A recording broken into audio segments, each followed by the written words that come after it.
Why are we twirling? And we're live. And we are live, live, live. Really excited about tonight. During this broadcast, you can support my page by sending stars, a digital gift that helps me earn money. This is from the Shrine of Ma'at. This is donations to the Shrine of Ma'at are welcome. Thank you. Donations are welcome for our guests and for Abut Seshat. Thank you for joining. I see people are joining us already. Welcome, welcome. Come on in, come on in. And true to form, when you're joining these live broadcasts, let us know where you are from. Where are you right now in the stratosphere? Tonight's conversation is going to be nice and lively. Yes, we are going to be talking about sex. And even as adults, it makes us giggle. We're going to be talking about sex. We're going to be talking about doing it, hunching, whatever you call it. Pumping uglies. For those people who used to watch Days of Our Lives, y'all are I'm gonna keep it real. We are a special breed because I watched Days of Our Lives. And then from Days of Our Lives, there was this crazy spinoff called Passions, where there was like a portal to hell, and there was evil Charity and good Charity, and she was just hanging out like in the doorway between hell and somebody's bedroom. I mean, it was nonsense, and I loved it. And one of the things that evil Charity said, the way that what she called sex was doing the push push. So you know what? We're gonna be talking about doing the push push. The push push. Oh man, I love it. The push push. Yes, yes. We have Carice and Jarrell from Philadelphia in the house. I see 15 eyes looking, and I only see 2 people who commented in the chat. Let's go with the comments in the chat. Oh, yes, we have Ankh Seneb. We have Shahid Douglas from St. Louis. Florida's in the house. Mayenka, I hope I said your name right. We have Jason Holmes. These are people who are members of the Shrine in Lincoln, Nebraska. We caught them off guard by starting on time today. That's where everyone is. So, yes, we do have Monwasha and Monwasha Edu back together, and they are our Kemetic, African-centered couple that talks about all things that involves being a Pan-African couple, being a Pan-African man coupled with a Pan-African woman. And so we had them on the show, I don't know, about a month ago, and we were discussing intimacy. Part of what we discussed was intimacy, but it was non-sexual intercourse intimacy. And by design, it was non-sexual. The conversation was non-sexual intercourse intimacy because we knew we were going to be talking about that tonight. And so before we begin talking about tonight's topic about sex and intimacy and how that was in a culture void of invaders and other people's cultures and influence, let's kind of recap a little bit about what just general intimacy is in a relationship with a Black man and a Black woman in today's times. So, Monwasha, do you want to start off by letting us know what that is to give us a little insight? Sure. Thank you. Can everyone hear me? Yes, everyone should be able to hear you. Okay. So fantastic. Ankh Ma'at. Greetings to everyone. Hetapu, Monwasha Edu. And intimacy. I'm so glad that you're brilliant that you directed that question to me. I think it's a conversation that a lot of men don't talk about.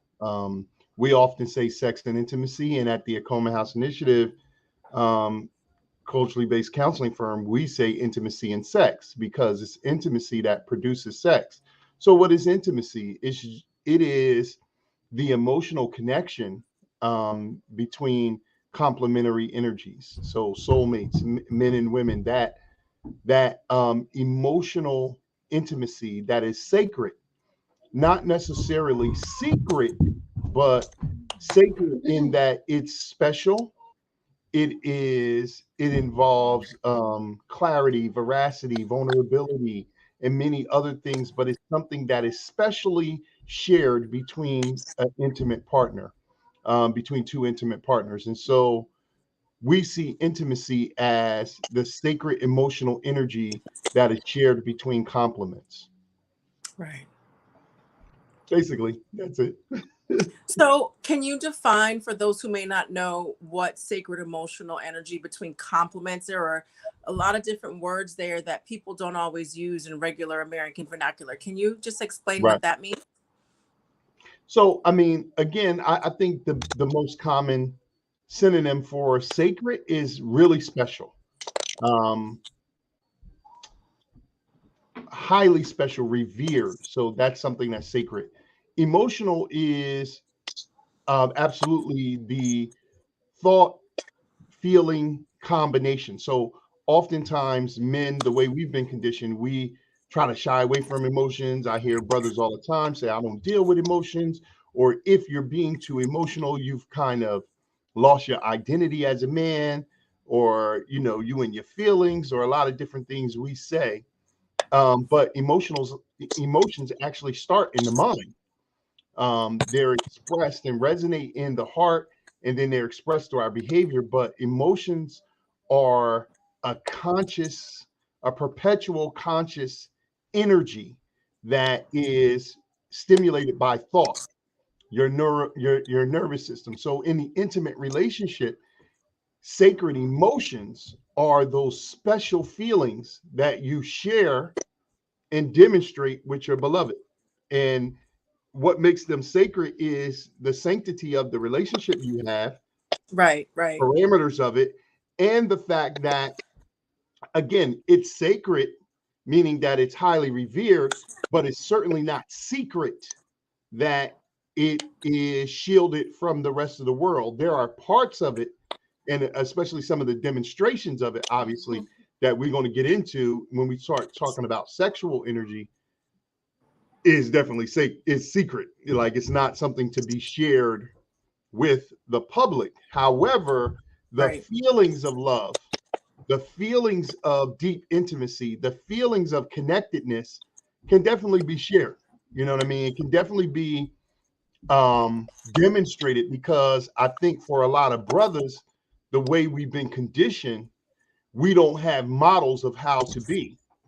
And right, so there is a large plethora of men that, as a therapist, as therapists, we hear oftentimes, like, common terms get they get popular in the cultural space. So we hear like daddy issues, right? And that's usually mostly applied to women. However, a lot of men have not seen men show women love, so they don't know how to right, do it. They right, don't have a reference for it. And so when it comes time to demonstrate love, they're oftentimes very uncomfortable with it, unless it's sexual. And in fact, they don't even make the correlation that sex is an act of love. Sex is right. an act of Yep. pleasure. Love is something else. You know what I Right, mean? right, right, right, And we measure that by kind of like duty or protection or something like that. We'll say, I love you because I'm paying bills, or I love you right, because whatever. But we don't, we haven't, in the loss of our culture, we haven't normalized the outward showing of intimate love for our women, outside of protecting her life or anything like that, but just the reverence for what she is and how she's showing up in the world. So that sacred intimate love is that sacred intimacy, emotional intimacy, is special feelings that are shared between soulmates, that are demonstrated in a multitude of ways, um, both publicly and privately. right, right. You So know, the one thing that I would add to sacred is the presence of the divine. Yes, And there's that part of it is, and from how I see it played out, is what makes it sacred. absolutely. And yeah, because even if you're looking at something sacred separate from our conversation, like a mother breastfeeding her child, Yes, there's a lot of divine energy in that, especially when you have the literal physical product of a creation of you and your partner, you and your complement, who literally created life. If that's right. not a presence of the divine while you're nurturing that divine life you just created, that is sacred. So I think, yes, that Absolutely. the presence of the divine also makes something sacred. Now, you brought up a really good point when you said that there are a lot of men who have not seen their fathers love their mothers in a sacred divine way that is non-sexual. They haven't seen that intimacy. That I'm going to put that on the shelf, and we're going to bring it back when we get rolling with the conversation, and how that lack of a model plays out into how we are actually physically having sex. So, Nawasha, I'm going to ask you this question. What is sex? The push Hmm. push, bumping uglies. Why do we why do we even have Spiritual these energy. names like that? These, what other hunching? That's one of my favorites because dogs hunch, and so it's just funny. Anyway, Nuasha, what is sex? What is intercourse? Hmm. Sex is spiritual energy exchange that we do in order to have our individual and unified purpose revealed to us, and also for us to expand creation, like you were saying, to actually participate in renewing ourselves and adding new souls to the planet. So I think that we don't think of it as a spiritual energy exchange. We're kind of stuck in the physical Mm-hmm. aspect of sex. So we don't realize that there's more than just bodily fluids being exchanged. But that's what it is. There are two purposes to sex from our cultural understanding. One Mm-hmm. is for you to actually have an orgasm, so a unified climax, in order to have your sacred purpose revealed, what your purpose is going to be in life, unified with another person's, but also to have that, really take physical form in what you create if you're extending life and creating new children. But even when you don't create a physical child, we're always creating something.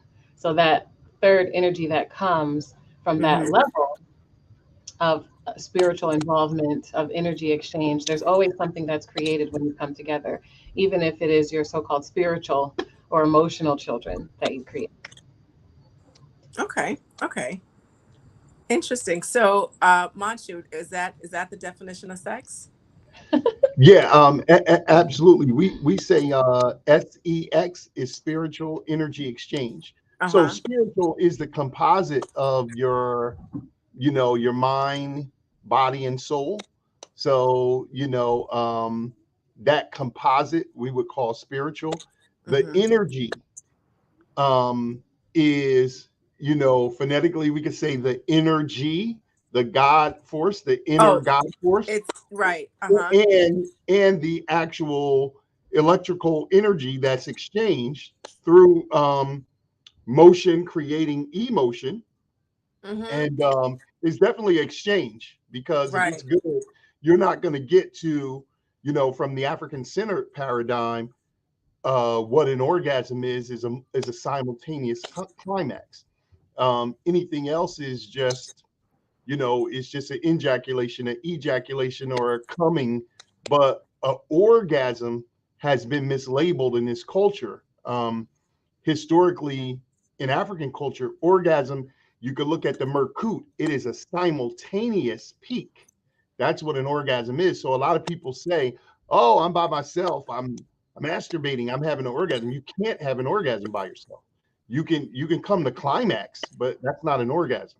An orgasm is something else. And so, in order to get to that spiritual energy exchange, we using the black Kuji Chagalia, the creativity, to say that X is exchange, right?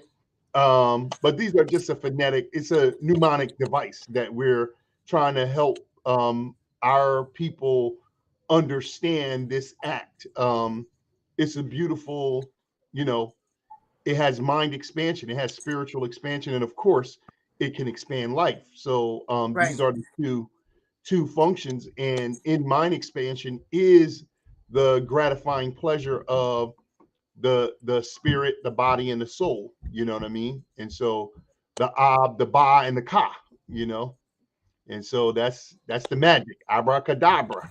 That's the I magic like that. I right like there. that play So on words. yeah. So, so let me get this straight. An orgasm is a simult is the simultaneous climax of the man Yeah, and the woman when they're having physical intercourse, and so together at that point in time when they're both climaxing, they're sharing this one orgasm. Is that what you're yeah. saying? An orgasm is a shared experience. It's not an individual experience. So you ain't, no matter what's happening, that's not an orgasm if you by yourself. And even when we're with each other, sometimes, you know, we can come, we can climax, but the rare air of those moments where we hit the climax together, that's an orgasm. Um, it is bringing God forth in the Botswana tradition and the Southern traditions. The name of one of the ancient names of the divine is O, like the letter O is pronounced slightly different in Setswana, the initiation language of the Botswana, and that is actually bringing God forth. Is Mm, where the word orgasm comes from, mm, and the Africans teach us that this is what it is, and what we have received from Europeans is that in this individualized culture where you think you can do everything by yourself, you actually think you can have an orgasm by yourself, and you absolutely cannot. And what is humbling and sobering for a lot of people who are together um, is that a lot of people are having sexual intercourse and they've never experienced an orgasm. Especially, well, let me say some, especially women Right, don't even have ejaculation. So let alone simultaneous climax, which would be an orgasm. A lot of right, women are not being feel satisfaction from having intercourse. right. right. So I'm gonna bring that part up. We're gonna spend some time on that because we need some. The brothers need instruction, and we need instruction so we can walk away with some kind of manual, making sure that the woman is pleasure. So we definitely That's gonna talk about that. that's definitely a big asterisk right there. Okay, Just good, saying good. instruction and manual because a lot of people, especially men, are using porn as educational material, and it's not. It's entertainment. So if you don't have examples of men loving women and being really outwardly expressive about satisfying a woman and having that Right, conversation, everything else comes across as a performance because you're getting introduced to sex and you're being taught about sex through entertainment industry. So if you right, can imagine anything else that you had to do, take it seriously. If you were learning about it through a distorted entertainment version rather than the actual version, you would always, be more likely to miss than hit. So that's definitely one to asterisks. And yeah, some definitely, and also just talking about porn a bit. There's always this violent aspect to it where Mhm. the man is going as hard as he can and he's trying to penetrate as deeply as he can, like as long as he can. It's like a drill sergeant. It's like outside in New York City when they're drilling holes. It's like there's in the concrete, and there's no rhythm to it. There's no sensuality to it. There's nothing to it that differentiates it from what I see in the streets out here in New York sometimes. Yeah, So yeah, and that's what porn is. There's no love, there's no affection, and it's some the role playing, and it's a hot mess is what it is, and it's not something that should be what people are looking for. And I wanted to go back to, you said the ejaculation and ejaculation. Can either of you, or perhaps both of you, discuss what an ejaculation is, why is it important? Do women ejaculate? Is there the word is escape squirting? I don't Squirting. know if Yeah. there's an African word for squirting, but what is that when a woman squirts? How can that be something that is done on a regular basis? And how do the ejaculative power or ability of both the female and the male contribute to this joint, contribute to the climax that makes the actual orgasm? Because if you look at it, just like with a pyramid, there are steps to it. There's foreplay, which we haven't even discussed, and as you build up into it and you're into the physical aspect of it, the ejaculation and the climax and the orgasm are like the last steps of what happens, in that particular act. Can you talk about ejaculation and ejaculation for the female and the male? Yeah, I think so because we lost so much of our culture, we're mystified and elated and often mortified by things that happen. So a person sneeze and some mucus come out their nose that we call snot. People are like, oh my God, somebody farts and we're like, oh, they passed some gas. Ejaculation, a lot of times squirting for women is a stimulated response. It's a stimulus response, but oftentimes it's misunderstood as a climax because Mm. a lot of women squirt. It's like when you're talking and spittle is flying out your mouth.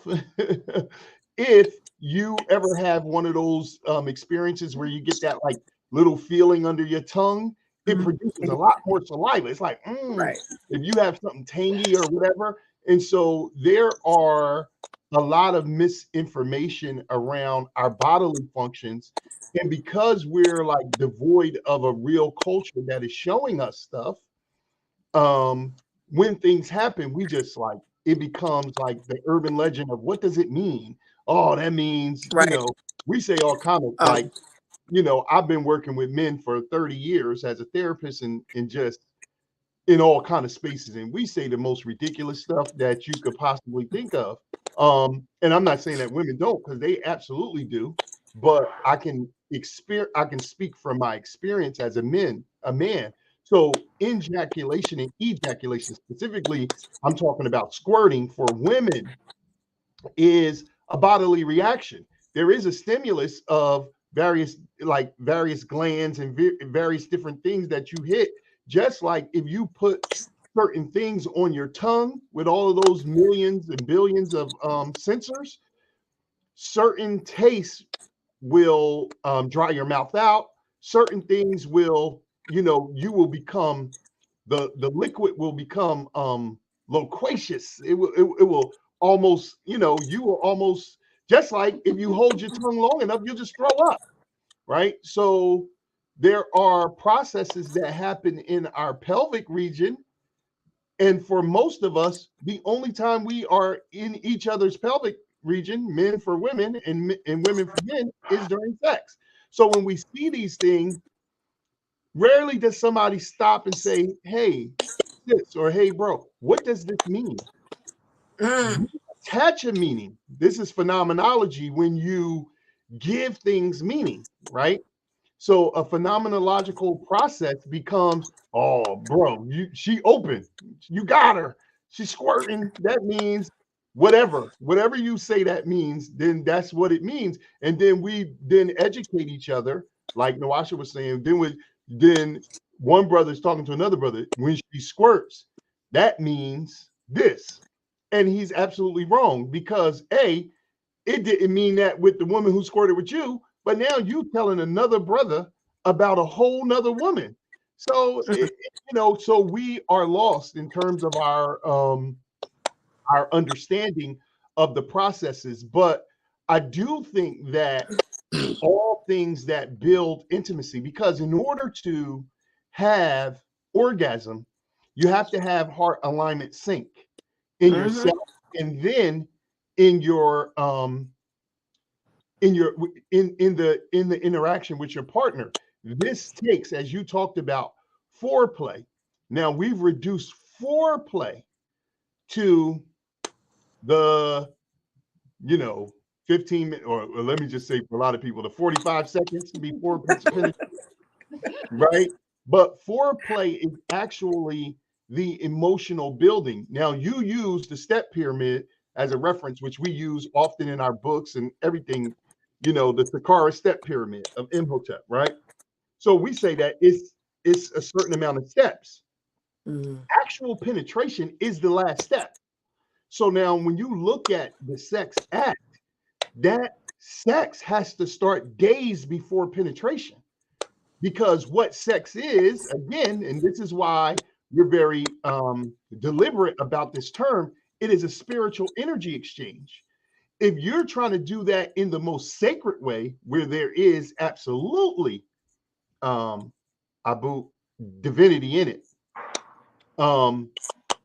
if you're bringing that kind of energy, that's a nurturing process. And so I'm going so far as to say, and I'm not just saying it to the men, but the women too, because hey, brothers are not seeing men and women share love, and I won't even say men giving women. Sisters ain't seeing women give black men love, right? Right. So we're at an equal deficit. So when it I comes time agree. to have sex, what we're doing, as Dr. Africa taught us and Queen Afua taught us, you're using somebody to secondarily masturbate. That's why for a lot of people, it almost don't matter who it is. Yeah. Like as long as you got that other thing, let's rock. You know what I mean? And I'll do what I like until I get off. And that's how we talk. So, you know, so there's an equal deficit. We don't play that gender nonsense, war nonsense where one is more at fault than the other. We don't believe in blame or guilt. We believe in taking responsibility. And the way we do that is returning to our culture. We look at our culture for spiritual and historical and many different things, but there isn't an aspect of human activity, including the most sacred one that produces life, that there hasn't been volumes left on by our people and our indigenous culture. So we have to return to our culture in order to master sex. If you are not operating in your indigenous culture, and if Right. you haven't seen spiritual energy exchange as a norm, you probably suck at sex. And what you've reduced it to is an acrobatic performance, and you learned some stuff when you was in junior high or high school, whenever you started having sex, college, and you think that shit works for everybody. It don't. The next person that you with don't even like that. But because they like you, and more importantly, because they're using you to get their pleasure met, they'll tolerate it. But as therapists, you couldn't imagine. We've worked with almost 20,000 Black people all around Earth in about 11 to 16 countries. How many people who actually have sex never talk about sex? We just got to a point where we like somebody so much that I see your pants is growing, so let's take off our clothes and do something. And that's how we get down. And then after, you know what we do? We talk to somebody else that we're close with, and this proves my point. The sister will talk to her girlfriend, he will talk to his homeboy or his brother. Why? Because they actually have intimacy. And Right. so they are talking about They're the actually act. close. Right. But the Yep. two people who are exchanging the act, they have no intimacy. So they can't even talk openly about what they're doing with each other. And it Right. blows my mind. It's it's Right. it's so deep when you really look at it, and it shows you how far we're off. And so that's why in our practice, in the Black Love School, with the couples we work with in counseling, with the single people that we're training and initiating, we always say intimacy and sex. We don't allow people to say sex and intimacy because it's a misnomer. The nomenclature is off. And if you say it, whatever you say, you believe, and whatever you believe, you do. People are actually having sex and then looking to become intimate. What we're saying is that if you don't have intimacy, you're actually not even having sex, because you got to be able to define what sex is. And sex is a spiritual energy exchange of complementary energies. So when you understand that, there's a lot of things that we call sex that is not sex. Inanimate objects you can't have sex with. You can't have sex with a lot of things that we're saying, oh, a Yeah, we tree, a actually. giraffe, or whatever you into. That's not sex. A Because giraffe. what we define sex as, it has to be spiritual energy exchange of complements. So, So I want to man, say, and we talked about this before, when we were kind of just having a conversation. There's always a sexual exchange of energy between a man and a woman, because as a woman you emit feminine and female energy, which is complementary to the man who emits his masculine and male energy. And so there's always that exchange going on, and it's not necessarily to prepare for intercourse, to prepare for intimacy and sex, because that is not the relationship that you have with everybody. So sometimes we're using the word sex when we mean male and female, and that there's still that complementary energy that interacts in that way. And from that, for whatever reason, for a variety, I should say, for a variety of reasons, when two people feel like they're the ones that need to get to know each other to see if their energies, their sacred energies can match to be a couple, then that exchange goes into another realm, and it enters into the realm of intimacy, which is the precipice for intercourse and for sex. Is that correct? Is that a nice little summary? The possibility to the, have sex is there with yeah, compliments. So Mm-hmm. I would agree that you have a possibility to have sex. And Mm-hmm. so emitting complementary energy is definitely magnetic and a draw. And That's yeah. you should be making a conscious decision to move towards more intimacy in order to have sex. But a lot of us are just, I think, one of the calls for divinity, for more divinity in our life, it has us moving towards what we know is a deep connection that comes with intimacy and sex. But like many things, we have a roundabout way of getting to it. So what happens is the possibility of complementary energy turns into sex, and Mm-hmm. then also saying intimacy, where ideally we would acknowledge the complementary energy, but be a cultured, through rites of passage to move towards intimacy, and then everyone is going to have sex with their soulmate, with their divine complement. But I think right now it's almost like we have a very old addiction, that we're very familiar with, like our remembrance of being one and being with the divine, that it's almost like puberty turns on this kind of awareness that we just want to have Uh-huh. sex in order to reconnect, to experience unified mind, unified consciousness. We're craving that connection because we don't have it in our everyday life. And Right. so it's a little bit of a distortion in that we don't actually, I don't think we consciously even make those decisions to yeah, I move don't think so towards either. intimacy. We kind of do things by culture, maybe by age, or like Mansha was saying, by situation. If we're in college, if we're, of age and we find ourselves alone with a compliment. But I don't think that it's conscious for most of us in any kind of colonized culture, because we don't have teaching. We don't have original teaching. What happens Right. is we're dealing with the last element, which is the physical element. So that the Right. most material thing is what we know the best, because it's just the realm in which we live the most. So that's Right. really driving us, is the physical. But I know that we know the emotional and the spiritual. So then when we have the physical, we become more aware of the emotional and spiritual void. So we're kind of working backwards, It's off yeah. our Yeah. material connection. And I think a You lot of know. people never get to that, because I talk Yeah. to men and women Mhm. who they will say, like, just talking to you in this section right now, I'm telling you all kind of stuff that I would never tell the person that I'm having sex with. I just don't have intimacy with them. I am a brother myself. Like, I don't profess any holier than thou. In my youth, in my recklessness and irresponsibility, there is a woman that's out there in this world. I had sex with her. I don't even know her name. I can't remember her name for the life of me. I can't remember it. She told it to me, and I told her my name, and it was my real name. So she probably is saying, I remember him, Not but remember. I saw her about 10 years ago, 10, 15 years ago, when I was telling the washer, like, remember I told you about this experience that I had when I was 20 years old?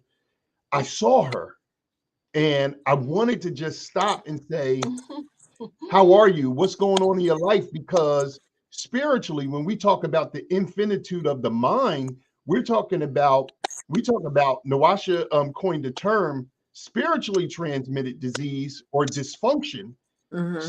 STD, not the chlamydia or gonorrhea or herpes or AIDS, but how about spiritually transmitted dysfunction or disease as an STD?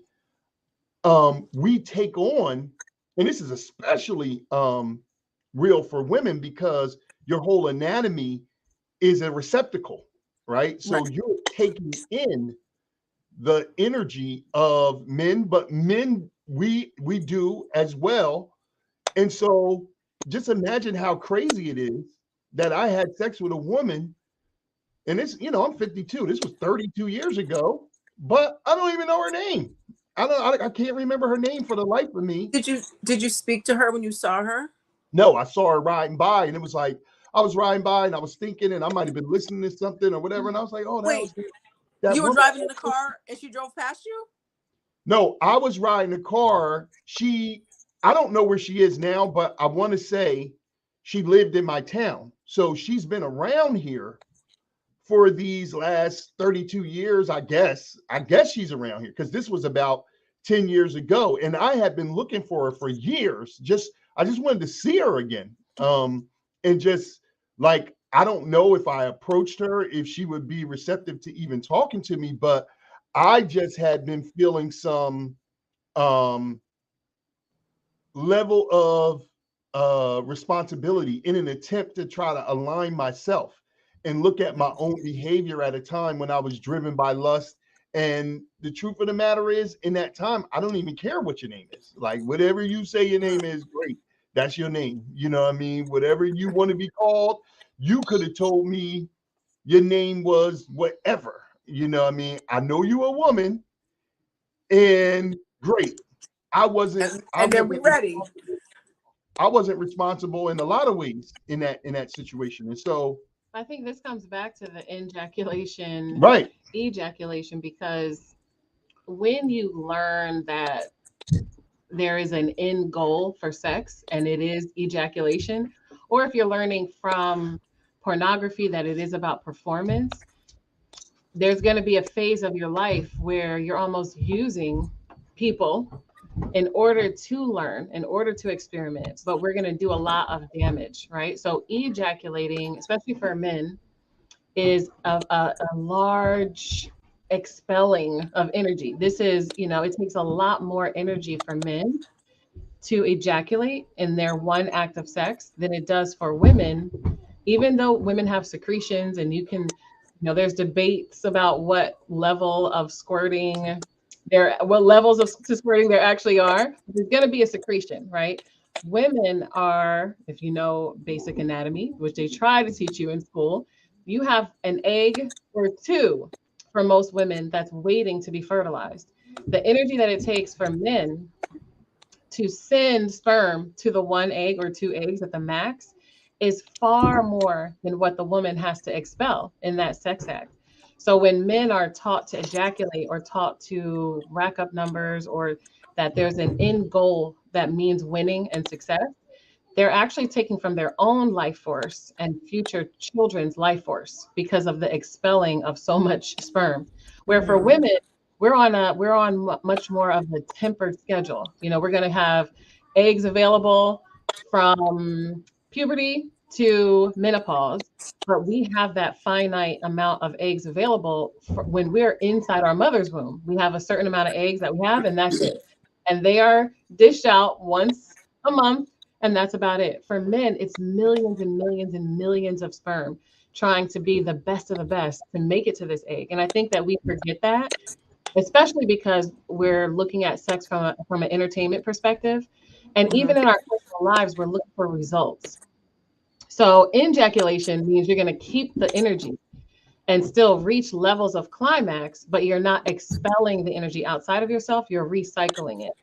Because we need things on that physical level again, the tangible material, in the way that we're vibrating right now, we want to see a whole bunch of sperm everywhere to prove that we've actually done something. Right. And so, when you're always looking for the material example, the tangible thing that you can feel and touch and taste and smell and all of that, you're actually hurting yourself and taking from your own life force. So this conversation a lot of times about ejaculation, sometimes people don't even want to learn things that are going to help their life force because it's not the check mark that they can say, hey, I know I did fill in the blank when this happened, when there was squirting, when there was ejaculating. That's how I know we reached the end, and this is I can cross something off the list. Right. But that's actually hurting us, and it's something that we have to really be retaught because we're just learning the bare minimum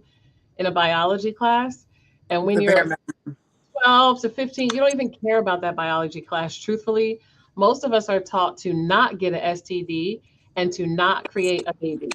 And we're not taught what to do. So much of our culture is stay away from this, don't get this, don't do that. It's fear-based. And we're just trying to make sure that our children don't make the mistakes that we saw somebody else make or we made ourselves. And we're not actually thinking what to go towards, which is health, healing through sex, vitality, So we need to really be able to have that conversation and not turn that conversation into a softer kind of porn, because sometimes, we have the internet, we have like, hey, I learned a new word. I learned the word ejaculation. So now I'm going to, make a spiel on ejaculating and sell my, ejaculation course on YouTube and all of these types of things that end up having it be a little corrupt. So, spirit light consciousness. Peace in Hotep to Faru Ma'at of the Shrine of Ma'at and the Black Love School and the Coma House Initiative. Greetings. Peace to you, Faru. Yes. So I just want to say, for those of you who might have questions, please put questions in the chat and I will read this. Everyone is saying this is so powerful, very well explained. Thank you. Love the openness. But I know y'all have some questions, so go ahead and put them in the chat. Now I have a question, and this is because what we're talking about is if we go macro and just have a wider scope, the interplay of the sacredness and the intimacy with the physical act of intercourse. Now, you had mentioned the giving away your life force or expending your life force every time there's an ejaculation. So I'm going to mention two things. Semen retention. What is semen retention and how is that done? And I'm going to go on back to squirting. What is squirting and how is that done? And the third thing, I don't know if y'all want to write this down. I'll remember. With masturbation, is masturbation good if it helps you self-explore, to feel comfortable with your body and kind of dispel some of the shame that comes from the Abrahamic religions and the influence of European culture? So we're gonna talk about semen retention first, then we're gonna go to squirting, then we're gonna talk about masturbation and its possible benefits. Right. So semen retention is just the act of intercourse without the release of semen. So like just without coming. That's how how I would that? say, that's how I would say it with men. I, first of all, so there's two ways that most people do it. They have such an abundant and overkill amount of sex that they can't come.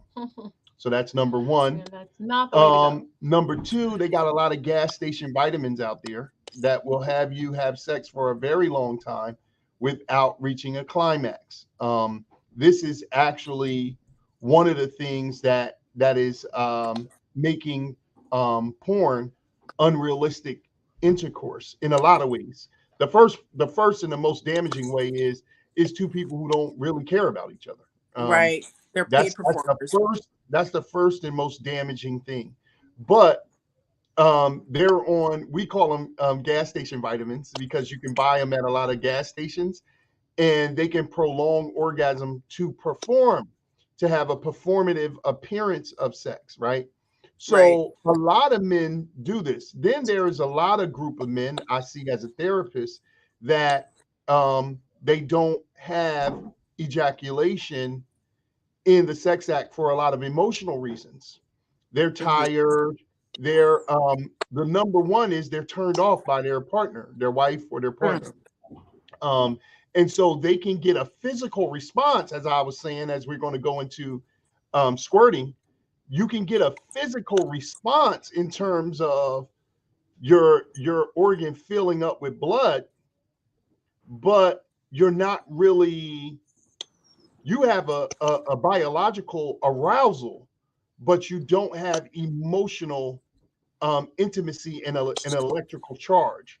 So when we look at the seven elements of the universe, electricity is big in sex. So you know we got magnetism, ether, light, electricity, and then solid, liquid, and gas. You know everything in the universe is consisting of these seven elements.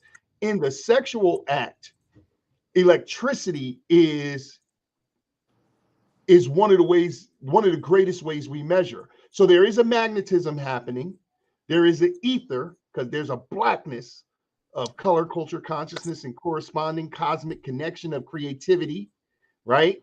There's the etheric energy happening.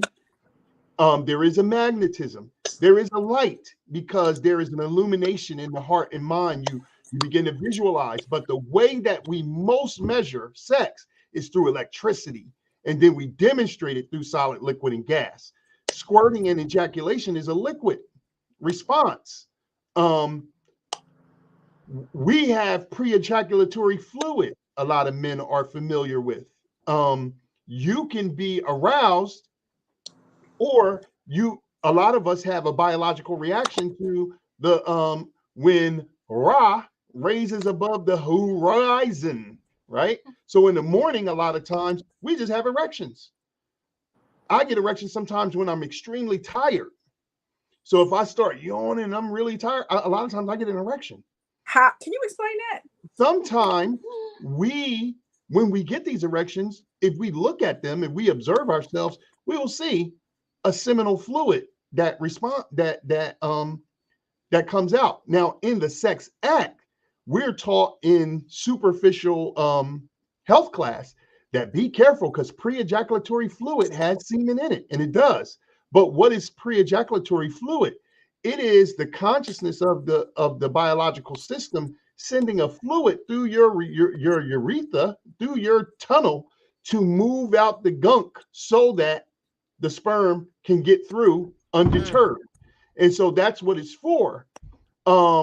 So when you have that kind of experience, um, you know, I heard about 10 ridiculous things about pre-ejaculatory fluid when I was young. Some brothers told me if you don't see that little fluid, that mean you don't like her. Or if you don't see that, that means that the coochie ain't good. Or like just all kind of stuff. If it's Saturday and you see that, she probably got an STD. Like, you know, you get all this misinformation and you're walking around here like, damn, I got it. She got an STD. And then you like, what? Like, this is because you got so much mucus in your system on this day that a lot came out. And then other times you might be clear, And you might be you might be dehydrated, right? dehydrated. Like it's a thousand biological reasons for some of the things. And so I'm so grateful that we were initiated by Jegnas like Dr. Africa, who understood the body systems, and Queen Afua, who understood these systems on the most finite levels and really could break down things to us. And so we're just blessed to receive that kind of stuff. Dr. Africa taught that you, just like you can do different things internally with your organs Mhm. through what people do in yoga sometimes, they're able to move their body in different ways, that men are able to, instead of having it be simultaneous, that you ejaculate and have this climax of Mhm. emotion or feeling or mind energy, that you will be able to recognize how to separate the two. So you Right. don't have to ejaculate in order to Have climax. climax. You can actually it kind of turn the ejaculation, instead of coming out, to keep it in, which is a recycling. If you think of, your seven major chakra points, instead of it eliminating through that sacral chakra area, you have Mhm. it recycled to give yourself the life force energy that you would be using to create another life. Mm. But there are men who actually teach semen retention. There are men who teach how to recognize it, which I can't. I can only describe that it would be a separation. He mentioned, the feeling for women that we sometimes have in, the difference in understanding our body of having to urinate, squirting, or having secretions, and then having a menstrual cycle. Like, we're able to subtly tell the difference of things that are happening within the same area. And he explained that men are also able to tell the difference between, I need Mm. to urinate and I'm going to ejaculate, and I just feel the feelings of climaxing, that I normally do these two things at the same time. But if I'm able to isolate the way that people isolate, I've seen people isolate their ab region and go left to right, up and down. Like, I've seen people, it really takes consciousness to bring that awareness to the subtleties of the human body. But Right. that you're Right. able to do that when you have the feeling, you're able to separate the functions that are happening. Because, like Masha said, I think it's such an important thing to understand what an orgasm is, and, you know, whether it's squirting, secretions, ejaculating, because we look at those end results again and we misunderstand. A lot of people have come to us even through sexual trauma and said, well, this person had a climax, so they must have been enjoying it when they were being assaulted. So Right. there are so many things that we don't understand, that we've just grouped all together as though it is sex, as though it is Right. wanted, as though it is enjoyed. And even victims of sexual assault have had to deal with that too. Like, They've if had a I guilt. didn't if I didn't want this, why did I climax? And it could be obvious that I'm going through a physical response, but I do not Right. want this sex act. And now I have to battle with that. Even very young victims have said, I have this feeling that I've never had before, that now I'm want, or this person was able to give that to me, and I'm confused, but I didn't ask for that. I wasn't, you know, um, trying to turn someone on with my secretions or all. So we have to really be able to understand that the body's meant to work a certain way, like Mancho said, to clear out a path. We're being lubricated to help the sperm get to the egg. So Right. there Right. are there is nothing in life for us, especially as original people, that is separate from mind and heart. So the physical body is not separate from mind and heart. A lot of our dysfunction, so whether it is erectile dysfunction, whether it is not being moist, whether it is frigidity, what all of those things are really coming from our void in the mental and emotional space, which is where things are just confused and skewed, because we're not taught, and we Mhm. don't know how to really even understand what's actually happening. So even when we have experiences ourselves, we misunderstand what's happening, and it's all mixed up with our two different pitches of entertainment. Women have, fantasy and fairy tale, and men have a lot of times violence and pornography. And mixing all of Right. that together, you're not really Yeah. going to understand what's happening, because, as Masha was saying, the mind is so powerful that people can experience the same event and walk away from it with completely different understandings of what just happened. And that happens Right. all of the time when it comes Yo, to Yeah. like, sex. yo, I killed it. She on the phone like it was whack. Like, You know, I do want to say this, that there is also, like you were saying, that this void of the human body. I took Pilates, and I had a friend who was going through her Pilates instruction training program, so I got free private Pilates sessions, which was super dope. Anywho, she taught me how to activate my very lowest abdominal muscles. And she said, focus on contracting like you do when you exercise your Kegel muscles. Okay. And eventually you're going to innervate, you're going to contract that lower abdominal. And once you do it the first time, you'll be able to do it. And when I'm teaching yoga, and when I'm telling people, women, to contract and to engage their core, and I explain to them, this isn't sucking in your stomach for a picture, this isn't holding your breath, this is engaging your core to pull it back to the spine to support your back, because you are moving your core. And if you don't want to mess up your back, you need to support it. It's the opposing muscles, like a natural corset. So engage, and you should be able to engage it while you're breathing in and out with control. That's how I cue it, because that's what I understand. I understand it in my own body. I can activate my lower abdominals. I can activate my Kegel muscles. I'm doing it right now. I can talk. This is the So control that a woman, you know what I'm saying? When you can control different parts of your body. And let me say, having that knowledge is something that is very powerful, right? So here's a personal story that I'm gonna tell y'all, and Monwasha, you tell me if you've had this experience. My menstrual cycle has, for the most part, been regular. I started menstruating at 14, and with few exception, when I had no stress management when I was at Spelman, my period has been regular, like period. Pardon the pun.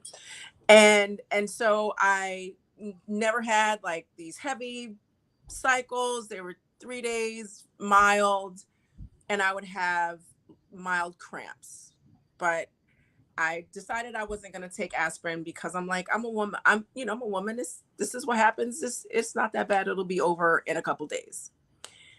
But sometimes I would have contractions in my behind, and and I did not know that was possible. Has that ever happened to you?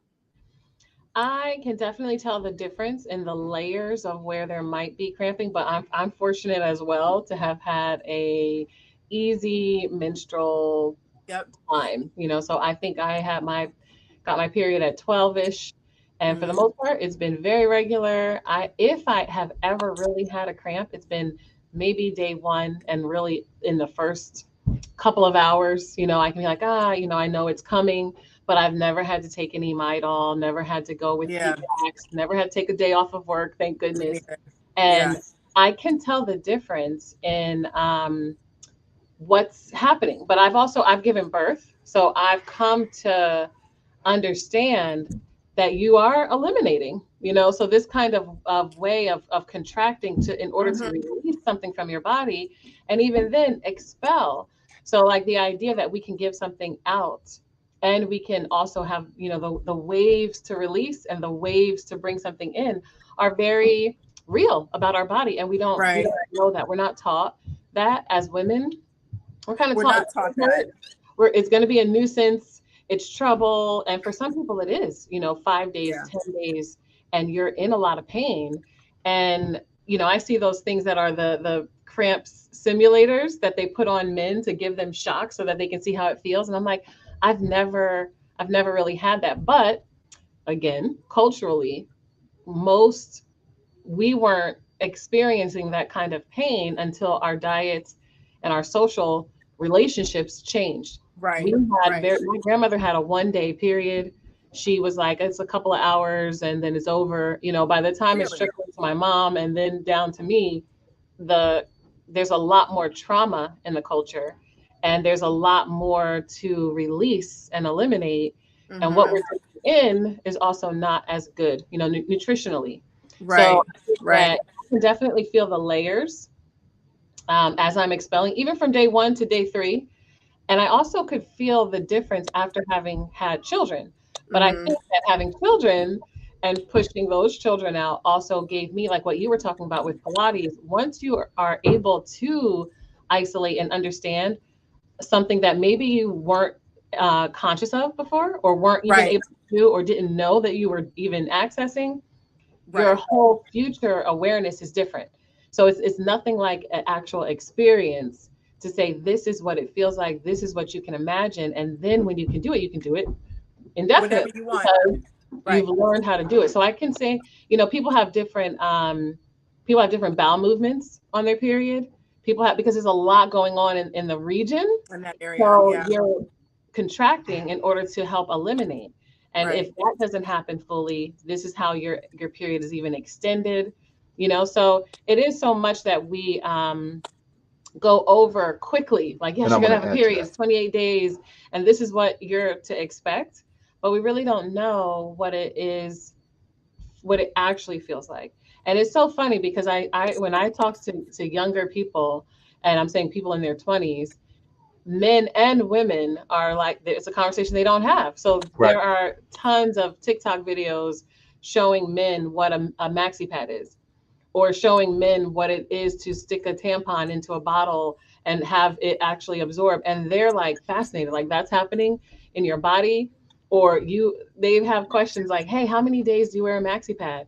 And they're asking men, young men.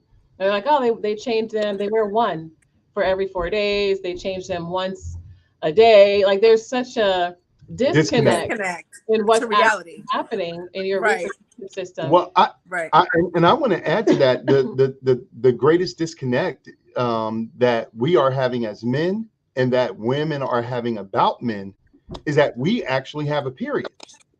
Now, it's not a Heard that term. menstrual cycle. It's not a menstrual cycle. But you know what? You know what's sad? After being with Nawasha for 22, going on 23 years, and meeting a lot of men and women who, two things. Number one, haven't had African-centered rites of passage. And a lot of the people in this space have that. That's why they're here in the Shrine of Ma'at, or they work with us, a Coleman House Initiative, which is a counseling firm, but it's really a shrine. Mm-hmm. Um, you know, we don't get to know that. So now, when I first started working directly, face to face, and day after day with Dr. Africa, this is one of the first things that he told me. This is even before I met Nawasha, but it became really real for me once I met her, because if you're familiar with Dr. Africa's work in African Holistic Health book, he shows you a chart and he says, photocopy this chart, take this chart and watch your emotional cycle. See, again, we only measure the physical, which is the last, or oftentimes the lowest vibration, or to even say it more correctly, it is the composite vibration, meaning that it is the thing of all the elements together crystallized into the physical. So because men don't bleed, and because we're not having a menstrual cycle where we're releasing an egg, we have been Mm-hmm. taught that we're not having a cycle. However, if you spend time with a man for years and you are actually having veracity, emotional intimacy with him, you will see that every month he has an emotional pattern, a psychological pattern, a behavioral pattern where there is almost like for music people, there is a build, a crescendo, and then a denouement, right? It's that mercute. You're moving emotionally. Like now, when Nawasha and I are really in sync throughout these 22 years that I look back, and we use a tracker and a lot of things. So we're striving to have the best sex at ovulation, because that's the time when the body is most prepared to have the greatest um sexual Intercourse. Now, we trying to have sex at ovulation and not bring any more ancestors here because we got. That's one way to say it. So we with 6 we had enough, right. So we try to manage that, but for men, like when I started using the chart and when Dr. Africa gave it to me, I was like, he was hitting me with so many things. I focused on other things, but I saw the profundity in what he was saying. But then when I got with Monwasha and really started to check it, I saw 2 things. Most people, positive and negative, um, they have a stasis with about 3 emotions, 3 positive emotions, 3 negative emotions. That's about everybody, right? When you go through these cycles, they're magnified. So when I recognize that I'm going through, one of mine is frustration, right? My negative ones. When I have intense frustration or I'm laughing a lot. Another one is humor for me on the quote unquote positive side.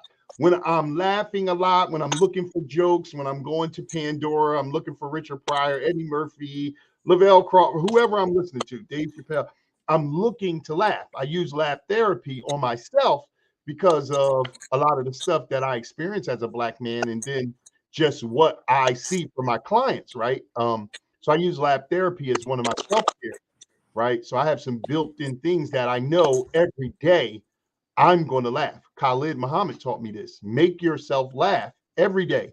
Schedule it, put it in your phone, and make sure that you're going to spend 15 minutes or more laughing. And if you find things that make you laugh hysterically, use those over and over again until you don't laugh anymore. Because again, everything that we call a emotion is electrical motion on the inside. So everything has a biological secretion. So when we talk about squirting, squirting is happening all the time internally. We know fear is adrenaline or love is dopamine, but any emotion that you can label has a biochemical reaction that is released. In fact, people who study iridology, reflexology, and other psychological sciences, we can look at people and tell what kind of emotions they're having because the overpresence of certain chemicals show up in a variety of ways in the body. So you can see it. It's just like when you go, like as a therapist, you could tell somebody who on barbiturates or stimulants or like, oh, you drink. Oh, you on crack, you on meth or something because of what it does to your body. Similarly, these things are happening inside your body. So men absolutely have a cycle. We don't have a period, if you want to say like the releasing of an egg, but we do have a building of emotions, both positive and negatives, a peak, and then a release. Why? So, yeah, is Let me it explain connected to why. a lunar cycle? Because just like at the moment of ovulation, the man is preparing for that moment, those 3-4 days a month, when the composite of his psychological existence, his personality, his conscious, subconscious, and unconscious mind, that part of him that is the eternal, the ba, the ka, the ab, is crystallized in a peak period of time to be shared with a sexual energy exchange. When it isn't shared, it's released. And then it's going through the same exact process that the egg is going through with the woman. And so when we don't understand this, we try to approach the intimate relationship all wrong. And I'm telling you, one of the things that we see in our work, we see it in the Black Love School.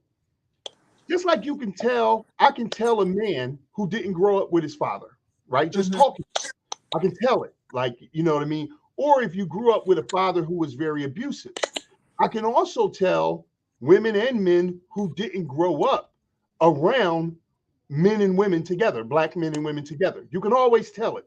You can't front it. It's no way you can, because it's an energy Right. that you can't You model if absorb. you haven't seen, right? Right. That's right. So I know this as a therapist, and I know it as a person who grew up in a community where, like as I said before, there was over like 300 Black families, right? They were intact. I was, in a small group of Black people who were probably in a community of white people that was like about 3,000. But those Black communities, a lot of them were not what we would call culturally conscious, but they had a love energy exchange between each other that a lot of culturally conscious people that I talk to have never seen before in their life. They have no reference for it at all. It's all ideas, right?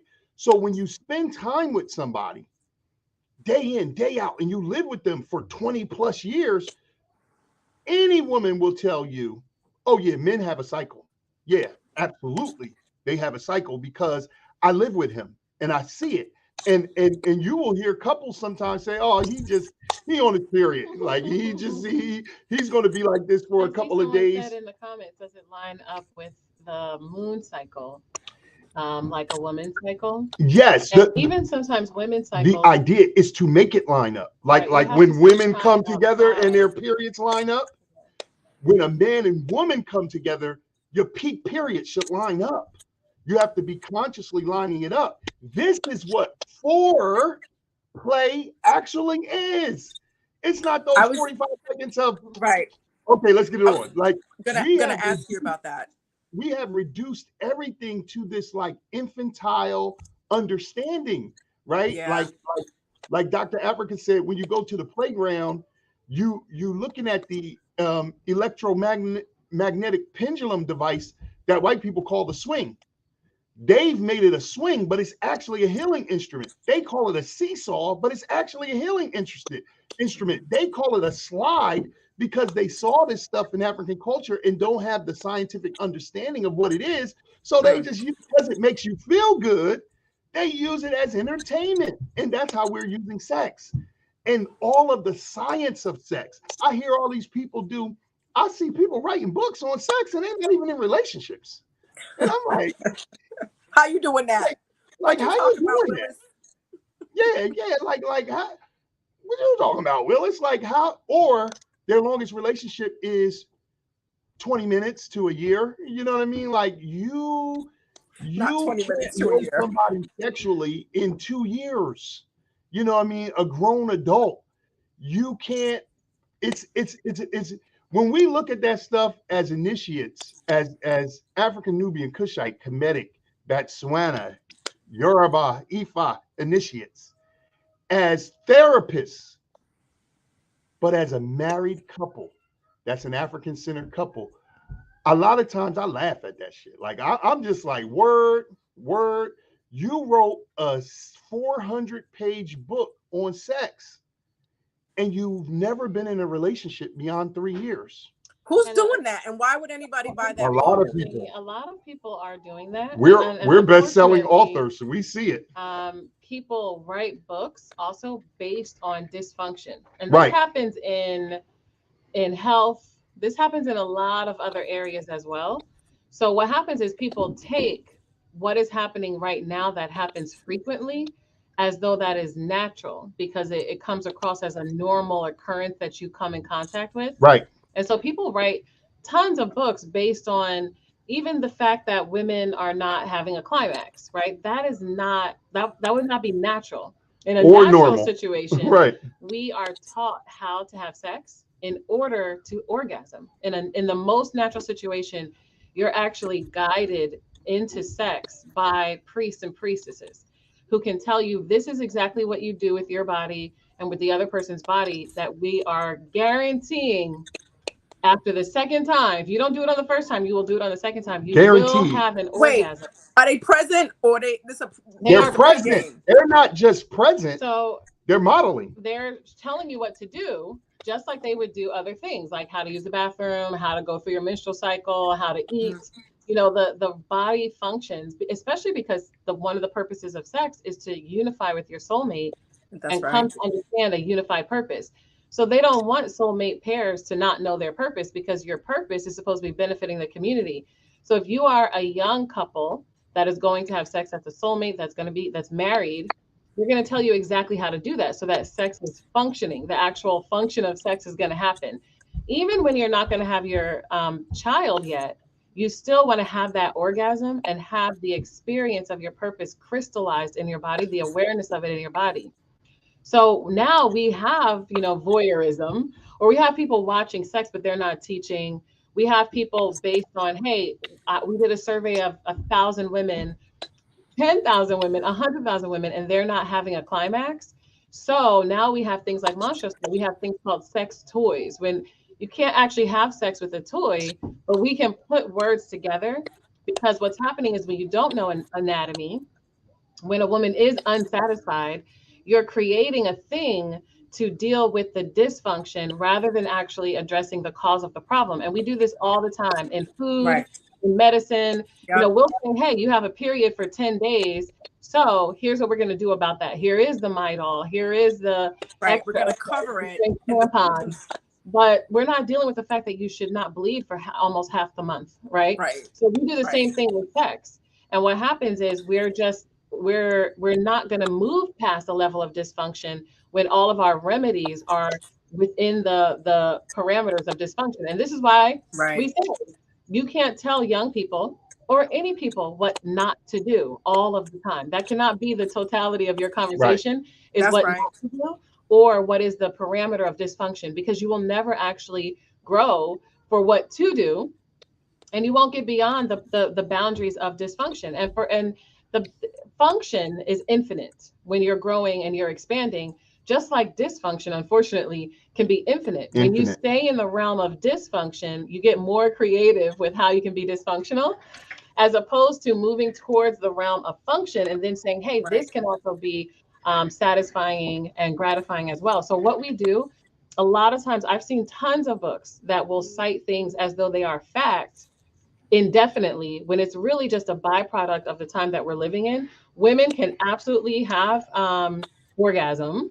We can actually absolutely climax, but it's going to take men understanding a woman's body beyond the performative pornography type of what they're taking as instructional Right. video. It's going to Right. take you looking for more than squirting. I'm It's I'm going to take I'm you looking for more than moaning. It's I'm going to take you I'm looking for more than how you're doing, I'm and going really to understand go what's happening. one step further and say women and men are going to have to understand an intimacy building relationship. It's absolutely true. It don't got a damn thing to do with men understanding women's body and women understand, because women don't understand men's But body. that's part of it. But You know what I mean? this is the challenge. Let me And we finish don't this. even care Let me that finish you this don't point. That's what I was going to say. This is the challenge: is that the difference in anatomy and the difference in performance. What I see with a lot of our male clients is men get to a certain age in their early 30s to mid 30s, where they get the awareness that sex is not all physical.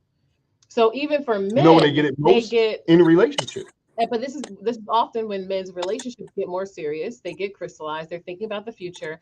So many men are thinking they have erectile dysfunction as though it's a physical issue. And sometimes it is because of diet, blood flow, but many times it's emotional and It's mental. emotional. So what happens is what comes naturally to you in your third seven doesn't come as naturally in the fourth seven or fifth seven. So we grow in 7-year cycles.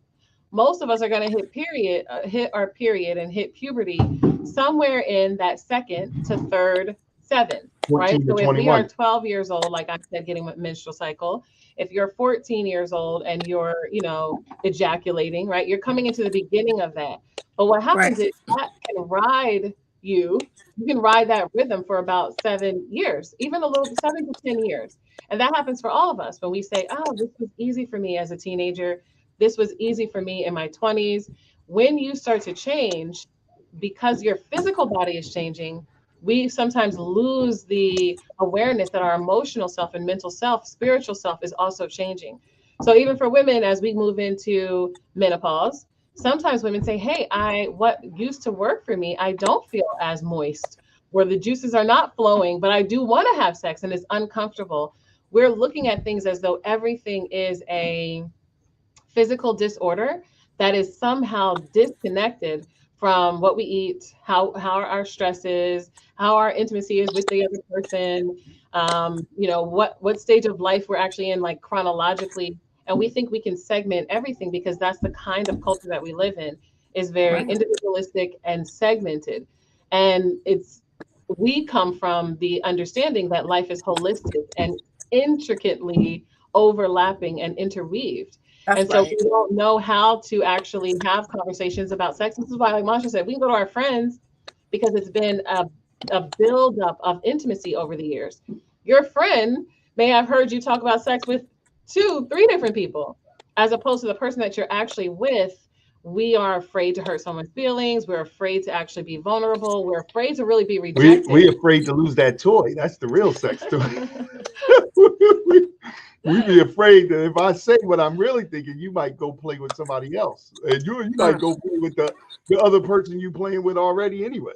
Um, So so I want to a lot of just great jump in comments. and A yeah, I want lot to of read great comments. some of the comments.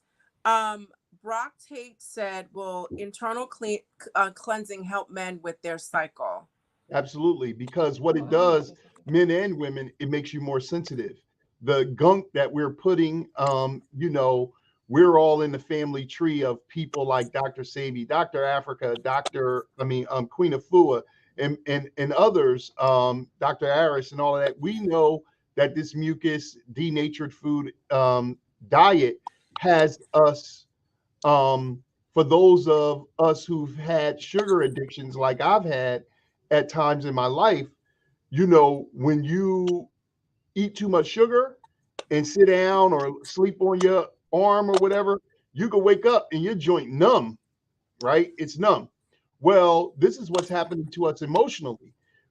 I'm telling you, as a therapist, the number 1, 2, and 3 um, coping mechanisms that Black people are using is food, sex, and drugs. These Yep. are the things that we're using to cope with our emotional things, right? So Mhm. now when sex becomes a drug and a food, then you really got something, right? Right.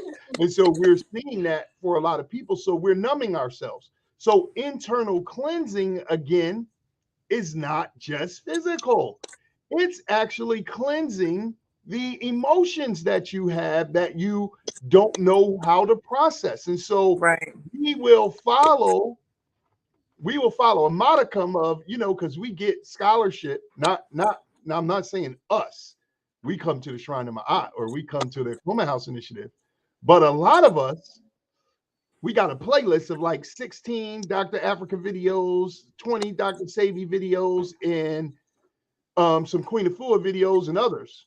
You got to get initiated. You got to spend time with these master teachers, because I remember the first time we was with Dr. Africa, he was like, "Y'all still reading that book, African Holistic Book Health?" I was like, "Yeah, on this page you said so and so and so." He said, "I wrote that book 20 years ago. I don't even remember half of the stuff in that book." And he told me this, and then he showed it to me over the years that we spent with him through initiation. All of this stuff we used to know by 6 years old. This is kindergarten information. Stop. He was Stop. like, so when you're talking about being an adult, what should you know? He was like, he told me in the washer one time, I'm out here losing to a clown, talking about Ronald McDonald. He was like, I'm out here putting this work out. And at that time, he had been on the scene for like 30 years. He's like, I'm losing to a clown. Like, I put out this stuff, and then Ronald McDonald commercial comes on, and people are confused. I got to look it up. Because again, the same thing I'm saying about not seeing men and women, to not see Black people in your actual culture, one of the things it produces is you don't even know who to listen to. So in this information age, why it's dangerous is because we listen to everybody. Now, somebody made a great point in Janakon Malo. Help me pronounce Agenacon. your name, beloved. Agenacon. Agenacon. Agenakon. Okay. Mhm. Okay. So I understand that name a little better. Okay. Understanding the language. Now, we got those advanced degrees as therapists. They will tell you, as Black people, you can be a therapist and you don't got to be in no relationship. Do you know 70% of Black people, 70, almost 7.8, almost 80% of us are not in relationships? And this is irrelevant of, this is devoid of profession. So 70% of the lawyers are single, 70% of the doctors, the Black doctors, are single, 70% of the Black therapists are single. Do you know how devastating this is to us? Now, number one, they're getting this DSM and all this other stuff that is Western psychology that is designed to keep us controlled. They're teaching that nonsense that we teach. And most of them who have clinical therapy like we do, they really just want to hook you up to some doctors so you can get the real drug trade going, where you could get on these behavior modifications, right? Right. These drugs that release chemicals inside of you to control your behavior mod. Xanax. It's a really great documentary on Netflix right now about Xanax and how it's different than some of the other drugs that they were using in the past. But they try to get you on these drugs. But now when it comes to the information that they give about relationships, they have no reference for what they're talking about other than these books that don't apply to us. This right here that we got on our shelf, this DSM, this is a cultural book. This ain't no scientific book. We think it's a scientific book. The Diagnostic and Statistical Manual for Mental Disorders is what all therapists use to say you're depressed, you're a narcissist, you're this. The people who make this book are not even all scientists. They're not even all clinicians. This is a governing body that says what can go in here, because one of the earliest classifications in this group, which later became the DSM, was drapetomania, which is the disorder that says Black people who are running from enslavement have a mental disorder. Not the people who are enslaving you do, Right. but if you run, you got a mental disorder, right? Or not the people who stay and take it. Right. They don't have a mental disorder, but those of us who run it, we're crazy ones. So the people who running got a mental disorder, and the running is part of that. The people who staying got a mental disorder, they part of that. But the people who instituted it, they got the biggest mental disorder. And so when you can't contextualize that stuff, you know, at our firm, we're resting on 3 pillars. Psychological reparation, because we need to repair the psychological damage that has been done to us individually, but then us collectively, because we're dealing with each other as Black people. So psychological reparation is the first part. Then we got relationship education. Do you know most people think that they're going to therapy for relationship education? It is the art and science of Black love culture, the how and why, the feminine and masculine of what I'm supposed to be doing in a relationship. You're not going to get that because therapy is not that. So they don't give you relationship education. They fix problems. Just like when you go to the doctor, you don't get health, you get disease treatment. So we do psychological reparation, relationship education, and then cultural initiation. You have to, and I know everybody here understands this, you have to be initiated in your culture to even be qualified to be in a relationship. You are not qualified to be in some relationship and you have no cultural foundation. And if you don't believe it, go anywhere in the world and ask somebody, how do y'all deal with divorce? Or how do you deal with unruly children? Or how do you court? And when do you know it's time to marry? And they will say, quote, unquote, well, in my culture, blah, blah, blah, blah, blah, blah, blah.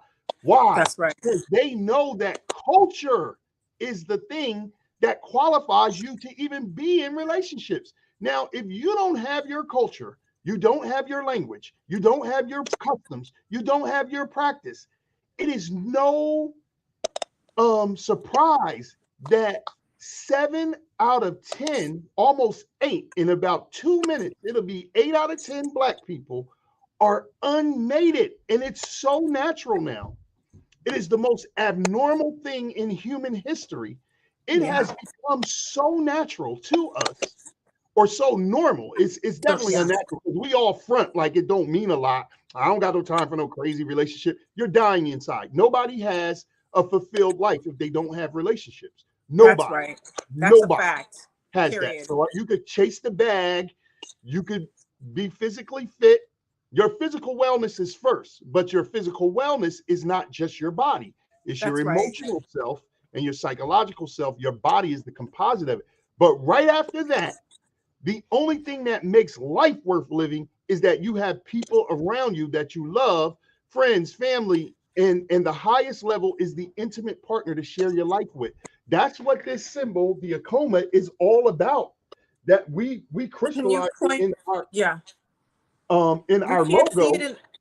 There's a the light is on and it's hard to see. Is there another one that you Okay, can show us? yeah, yeah, I can show it to you right out of our book. Um, Okay. Or this one. the symbol that we miscall the heart, which is the akoma, it represents the man and woman on the spiritual plane being initiated and then reunited and pointing back to the spiritual center from which they come from. That's what that symbol represents.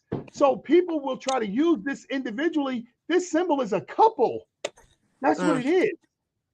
We don't, and so we don't have understanding about even the symbol, and it's our symbol.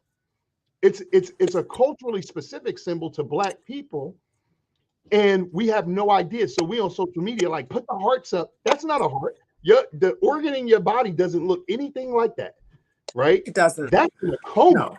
That's about the sacred science of soulmating. That's a whole different understanding. And so when we're looking at sex and intimacy, we're really all it does. I mean, you could talk about education, economics, entertainment, fashion, food, labor law, health, politics, religion, sex, and war.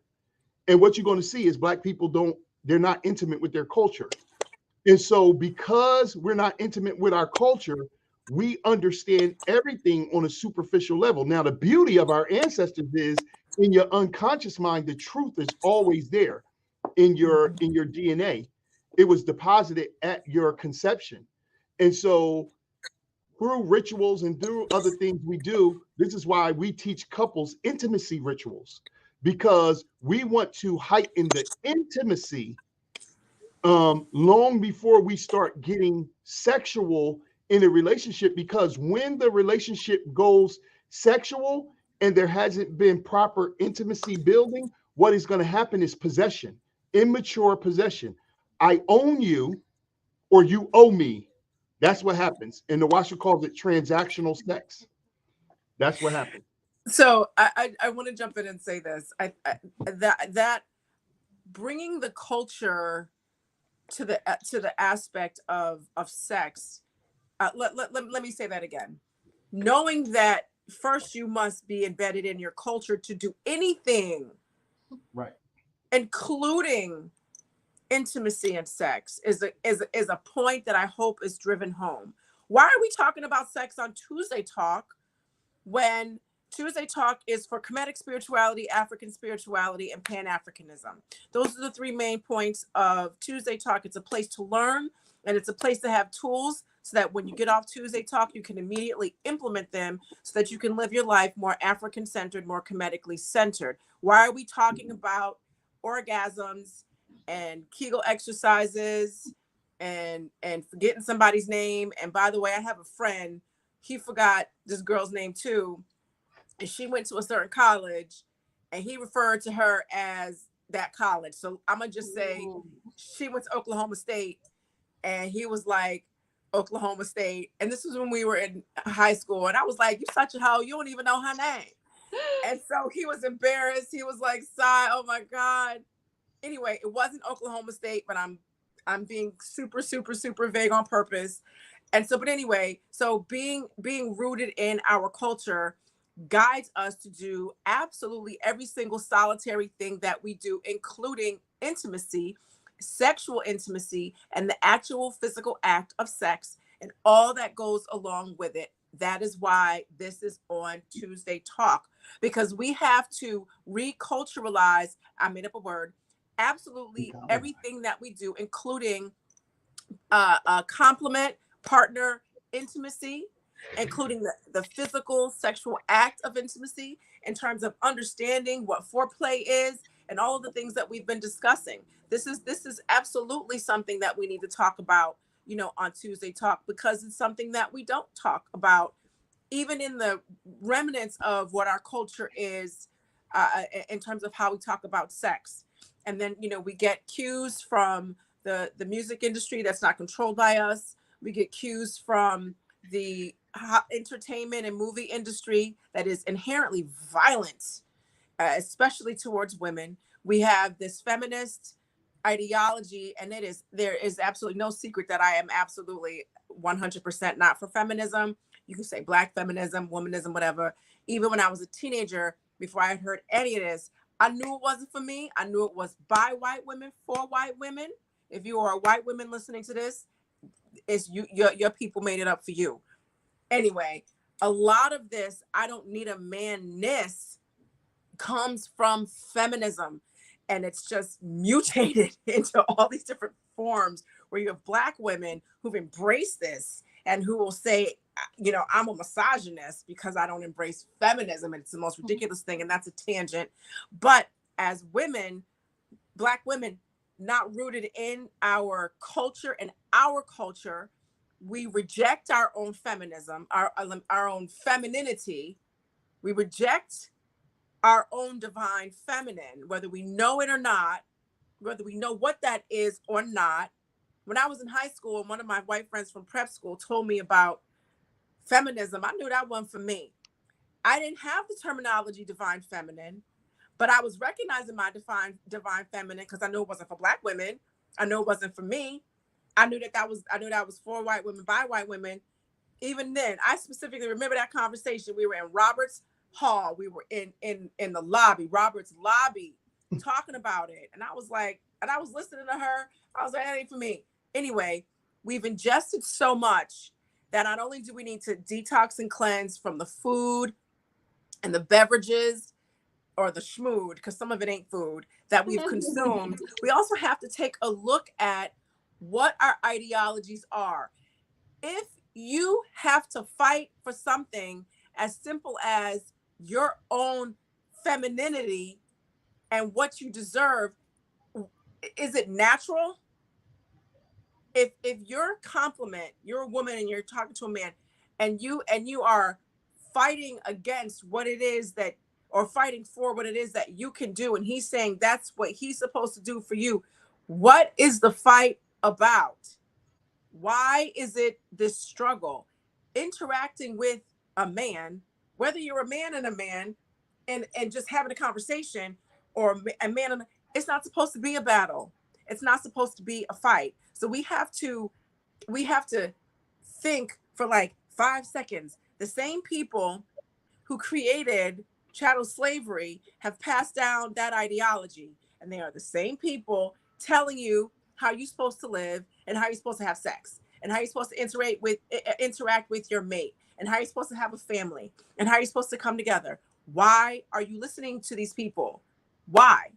Yeah, we say, we have to decolonize. So we use the word decolonize because yes, it is in our language, it's in our habits, it's in our rituals, that we're doing things that are coming from a colonized perspective. And when you don't know another way, you're going to do what you've seen.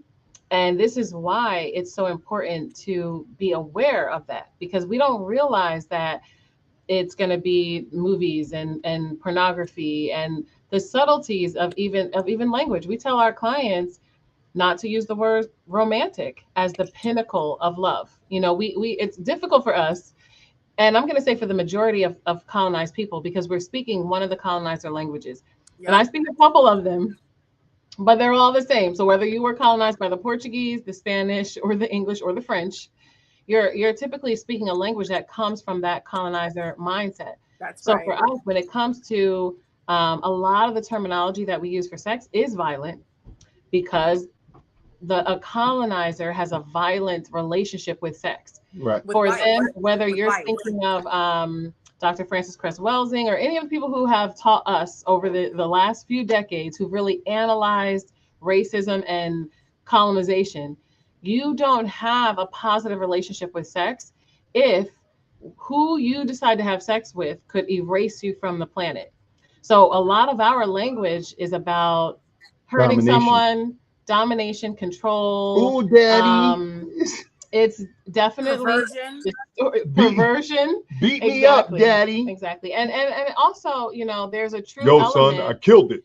that we're not feeling. We are very much numb. Like Mansha was saying, if you're feeling physically numb, chances are you were already emotionally and mentally numb to make Mhm. choices about certain foods that leave your circulatory system, you know, inactive, right? So if you're going numb physically, that same thing has happened emotionally and mentally. So what happens when you get numb is you require more and more and more in order to feel. So we're at that point in sex where I don't feel anything. So now Choke me, you gotta go to like hang a level me. 20 in Yep. order for me to feel anything. And the same thing happens with food. Same thing happens with drugs. With drugs, People yep. found that over the last couple of years with quarantine, where one glass of wine turned into a bottle because people were like, "Oh, I'm going to relax with a glass of wine." And then it's like, I need 2 glasses, then I need 5 glasses, and then I need a whole bottle. We are going to go in excess because we don't have any boundaries and we don't have something moving us towards again. So once one thing medicates us, which can definitely be you can get something from the superficial kind of sex that we have, you definitely still have the energy exchange. But then what happens is just like the wine, just like the food, just like any other drug, you need more and more and more to try to sustain the same feeling that you had before.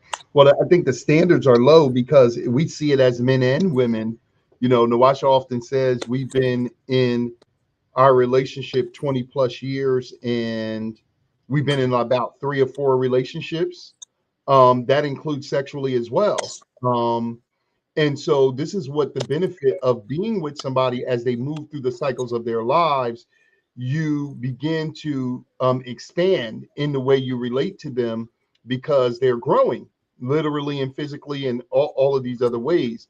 But I think that when we look at so many things, and I'm seeing a lot of great um, comments and statements in the chat, um, you know, and some misinformation too, And let me just say, yeah, because white cream is not always yeast yeast, and squirting is not urine. but there is an element of, and I'm just seeing that comment, so forgive me for Yeah, interrupting you.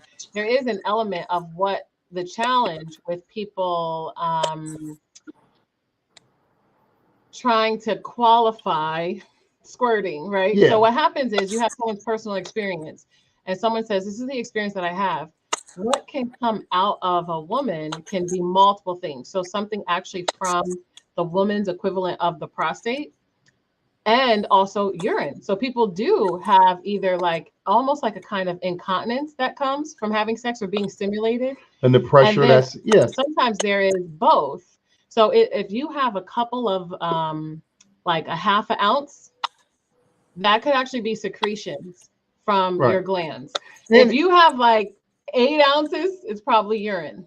right. But in the former, there's urine in it. So Right, like if you look at seminal fluid, urine is in there, right. blood is in there. It's a So when you lot of start stuff in there testing, that yeah, makes up the composite. These are combinations. These are compounds. yeah, These are human it's compounds hard that to are test everything. inside. So a lot of times it isn't one thing. We have a tendency to simplify. Men really do that a lot. They simplify. Women intricate. I don't want to say complicate, but they intricate. So it's like she looked at me, son. She off me. She feeling me. You know what I mean? Like simply, she looking at you because you look like somebody, or she thought you was somebody, or how about she looking at you because you looking at her, right? Or a woman would say, he looked at me. This is what I'm looking for in a relationship. And then the last relationship that I was in, and I wonder what our children will look like. And da, da, da, da, da. Neither one of these things are wrong, but they're just the natures that we have.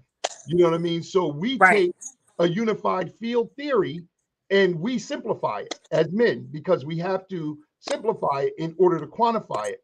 Women take a simple thing like a seed and build a forest out of it.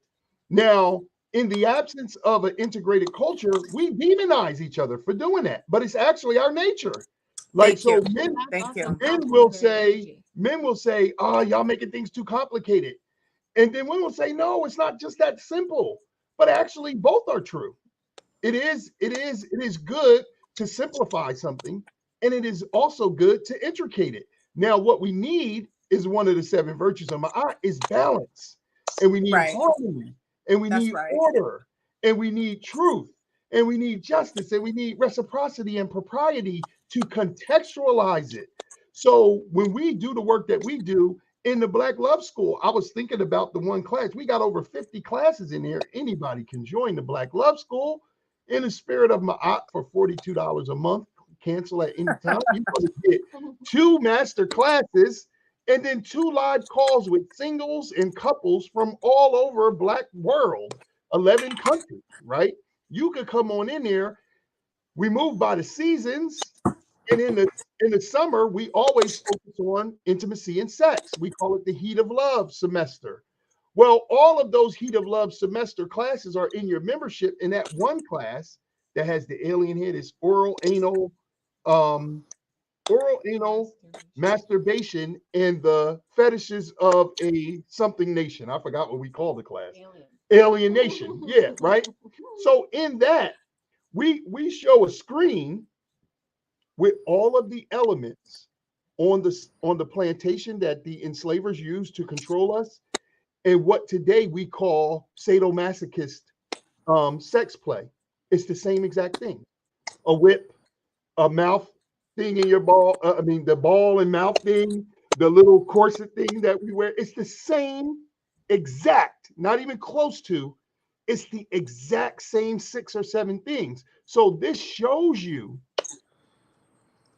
that the reason we say, I had a client years ago said, it turns me off when my woman says to me, yeah, daddy, get it, daddy. He's like, I'm not your dad. And Yeah. it turns me That off is so perverse and to disgusting. hear that. And he said, Marsha, where does that come from? That comes from the pedophilia on the plantation. The That's the right. the the, It's the white slavery. woman was the mom of the plantation, and the white man was the dad of the plantation. So as they aggressed on our people, you were forced to say, do you like what daddy's doing to you? Yeah, daddy. Do you like what mama's doing? Yeah, mama. Because that's true too. But And it's also blended with, we understand that in a relationship you're going to play multiple roles, roles, right? right? So this is the distortion. There's an element that is cultural that says, this is my Masha's my brother, my husband. He will act as, in all of the characteristics of the divine, he's going to play That's multiple right. roles in my We see relationship. it in that Teru. They're But brother and sister, but they're married. exactly. You But know what what I mean? happens is Right. there's a sexual distortion to that. So it comes like anything. We get parts of our natural truth given to us from people who don't actually understand it all. And it's only a fraction of what that natural truth is. So everything that is partially true comes across as a distortion and as a perversion, because we're not even getting the whole story. And we're the part of the story that we're getting is from a colonized perspective. Right. Right. And it Right. like So wait, even I want to jump in and say this. I'm gonna jump oh, in go and ahead. say this. Just to add some clarity for those people who are not that familiar with Kemetic spirituality or some of the stories. So you can have a married, I'm going to say the term married pair or a couple, like what our guests, Like, and there are different attributes or different needs at different times. Sometimes you need someone, a listening ear and a shoulder to cry on, something that is like a brother or like a sister, and in that regard, that interaction is not sexual. Okay. And so sometimes, they're a man and a woman, and they're together, and they're copulating, and they're making children the way a married couple will do, and they would be the same people, because first of all, it's mythology, so these aren't real people, and secondly, it's what it's doing is it's captivating energy that we have when Right. there are stories. It's trying to illustrate laws of nature. Okay. And these are the different types of energies, or what it is brought out of a person when someone else needs something. Okay. So like, for those of you who know Nika and Jabari, I would tease them and say, you guys are like brother and sister sometime, and they're married, right? So clearly they're not biological brother and sister, but they spend all their time together, most of their time together, and you can see examples of how the Netzedu, or rather how our ancient Kemetic ancestors created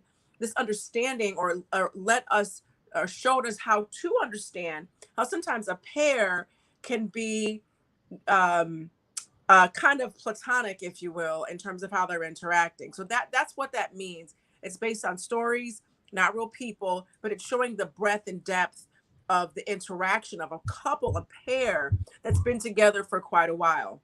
I Right. I also think want to say that we do use this English language, which comes from that perspective, because when I was advertising for tonight, I used the word romantic and I paused because I know where that word comes from. And I was like, but what synonym could I use to express this idea? And I was stumped.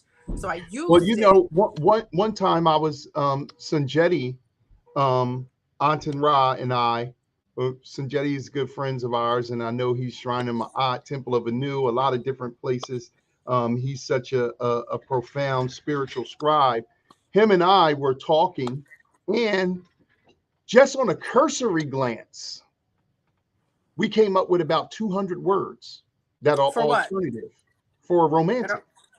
Different kinds. Y'all need to share them because I You needed know what I'm saying? it Like you know, Baba Haru definitely taught us many years ago, maritic.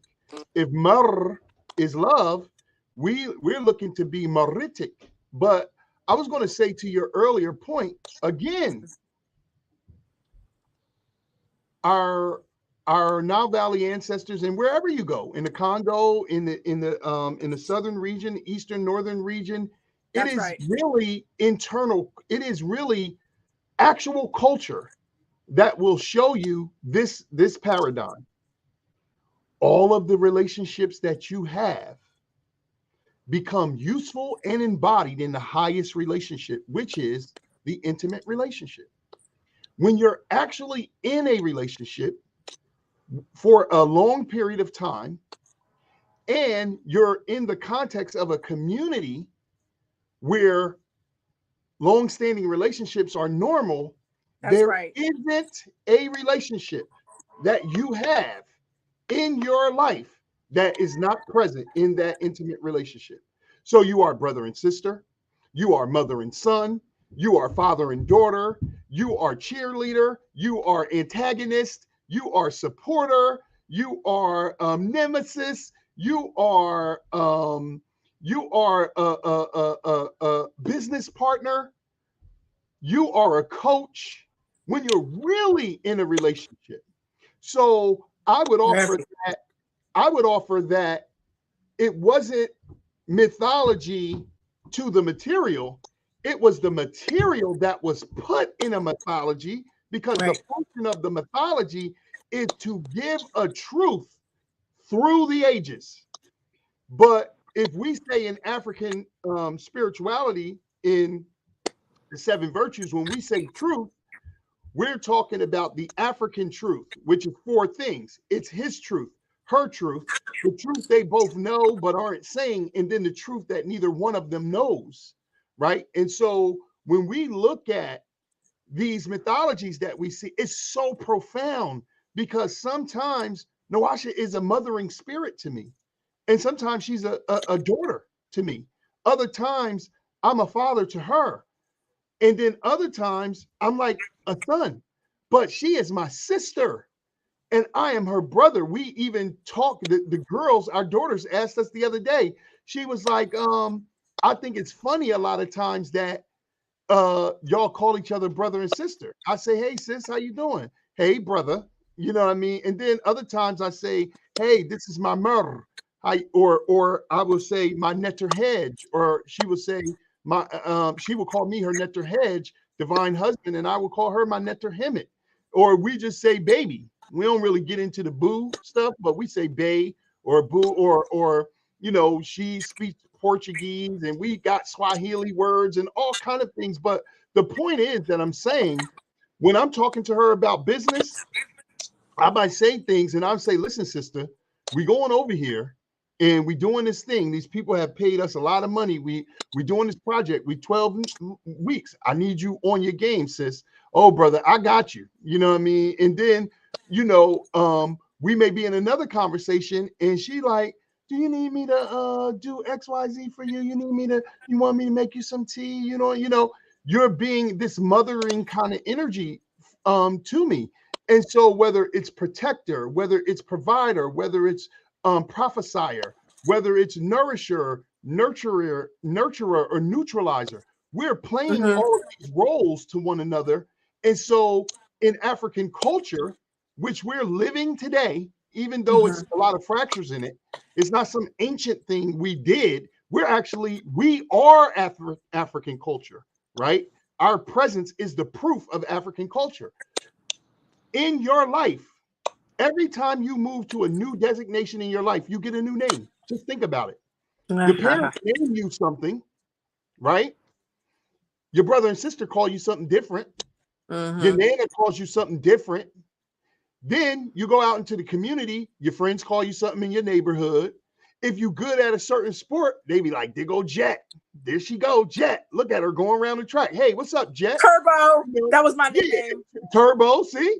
When you get into your first intimate relationship, they got a name for you that's different than the other names that people call you.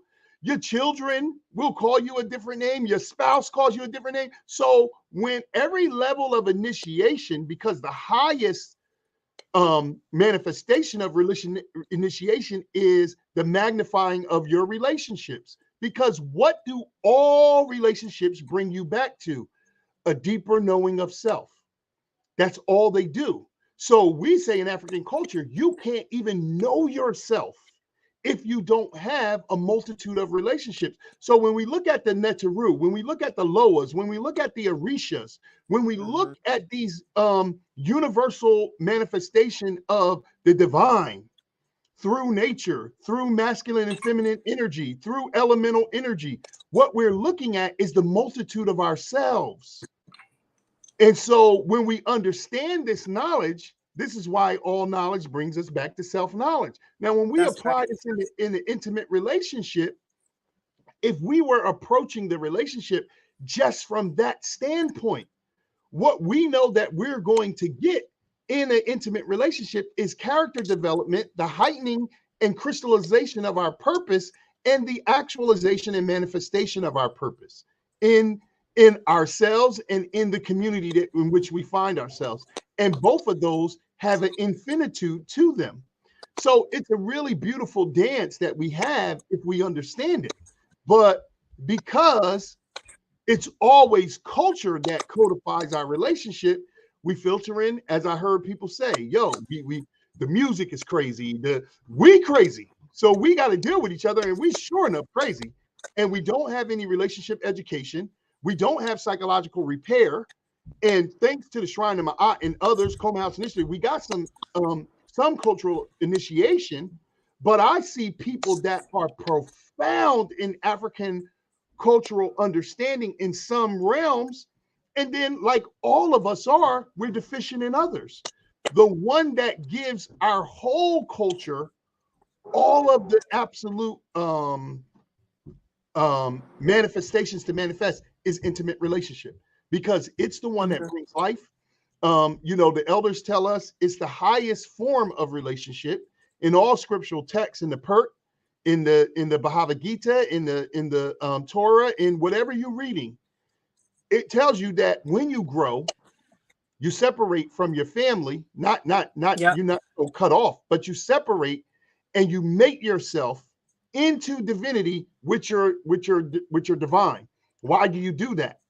That was the preparation of the highest crystallization of your purpose, but it doesn't happen until you do this, right? And so when you do this, you and that community benefit the most.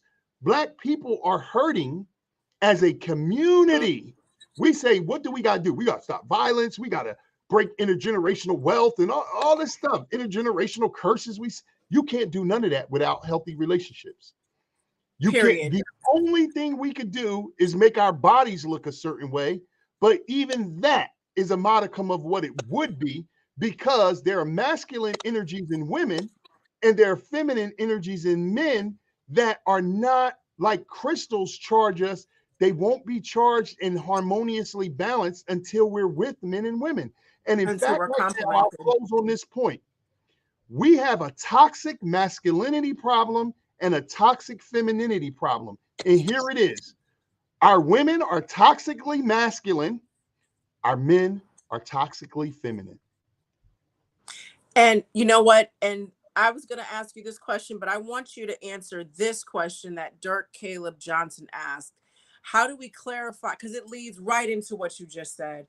How do we clarify who we are when so many of us have been poisoned against our own sexual identity? And I want to focus on our sexual energy and the imbalance of our internal natural masculine and feminine energy within all of us, and how that has been distorted. Can you speak on that? Yes. So I'm first initiatory crossing of divine sacred king man, the African Nubian Kushite Kemetic initiation that was a stalwart at Smai Tawi, Know Thyself, Heal Thyself Center. And Baba Haru told us this in 1999. A lot of the men are toxic, feminine, because we have been under the imbalanced representation of our mothers. Not that she is toxic, she is imbalanced when she's trying to raise boys or girls without her masculine complement. That's right. And Period. so, Period. because of that, you're under the emotional dispensation of a woman who's not harmoniously balanced as a man. And so very in the second or third seven, really the third seven, that 14 to 21, is when culturally we understood that it's time for you to go through your first general rites. Life itself is a rites of passage, and we never stop going through a deeper understanding. But the first general rites that comes from the larger community happens around that time. And during that time, when the boys and girls are taken into their rights, it isn't, hey, you know, we get to go into your rights. They break into your home in the middle of the night. Your parents are in on it, but they snatch you from your parents. And oftentimes, if it's your mother, she's saying to the boy, oh, don't let her go. Don't take my baby, whatever. What are they doing? They're severing the psychological umbilical cord of the child to the parent. Now you have to become an adult on your own means, because this force that has usurped you, that has captured you, is greater than the people who have been guiding you up until this point, because they couldn't prevent it from happening. This is what happens psychologically in the biopsychosocial being, right? And so now you have to find ways outside of them to survive. And so there is a profound science in this understanding all of the rituals that we have, but the introduction into initiation, the first general rites of manhood or womanhood, is it started with some severing of your comfort zone. Like you're moved out of your comfort zone by that. And so back to the earlier point, what is happening for a lot of men specifically, this happens for women too, because I would offer that a lot of times there is such a focus on the feminine perspective in Black culture. We will say things like, I've heard Monwasha and Abut say that sex for the common promotion of sex for women, I mean for men, is violent. It's just as violent for women. It's a different kind of violence though. And so we don't recognize it as violence, because violence is anything that disrupts the nature of being in a dramatic way. That's violence, right?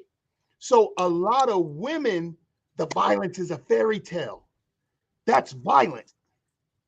Now we can recognize the man's violence because the people who have dominated us have used physical war, but there is an equal and and as damaging, insidious psychological violence being used, but we don't use that term.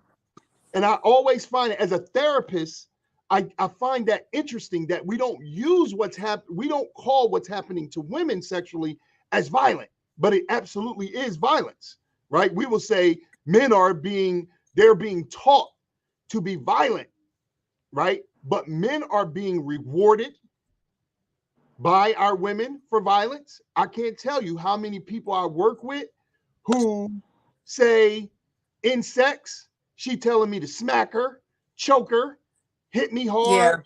Yeah. You know what I mean? And so there are men who get introduced to that from some women. And so what we do whatever we get rewarded for. So if she like that, that's what I'm doing. Now I like it. And this is how it goes back and forth. And so, so men who are under this feminine energy, and she's stressed out her mind, and she can't model manhood for you. So you have a over identifying with her emotional designation. So you become, in psychology, we're going to move toward or away from whatever we see. You over empathize with her, and you have hyper feminine traits. You blame her, so you become critical of women. So when you look at this psycho, you talk about feminism being psycho, this manosphere shit that's out here is insane. Where these brothers are, it is the pendulum swing of feminism. We done been berated by feminism for 40 years. So now here we go. The manosphere, we are here. The brothers that subscribe to that are here to tell women, yo shit stink too. And y'all ain't nothing. And it's insane. I always say that we are each other. So we're not, it's just the heads and the tails on the same coin. It got the same value and it's worth the same thing. So whatever is wrong with men, it's that same thing is wrong with women. It manifests different. And vice versa. Whatever is good about men, it's also good about women. It just manifests differently. That's ma'at. That's really our culture. When you understand that, you know what I mean? We talk about the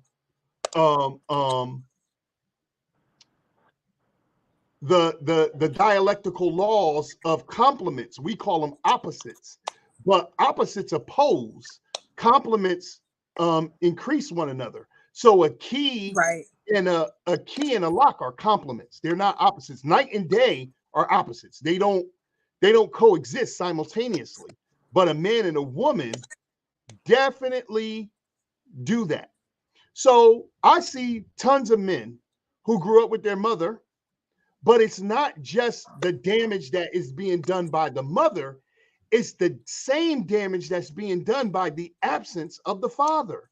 That's right. My oldest son, who will be 29 next month, I raised him as a single parent.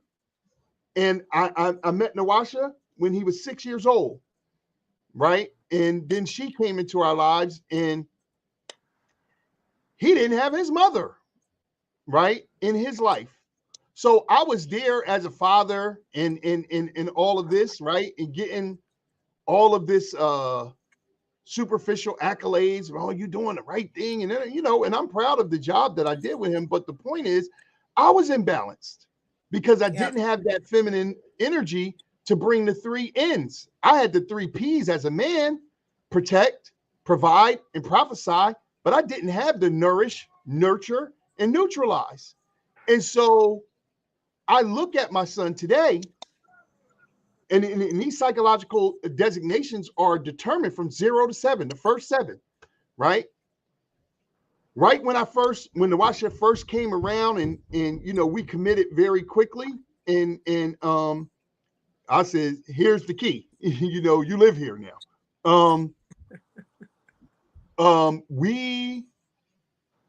I could see the difference in my son, my oldest son, and some of the other children around, just the way he understands women and what he's looking for. Now he's a father now, doing a great job.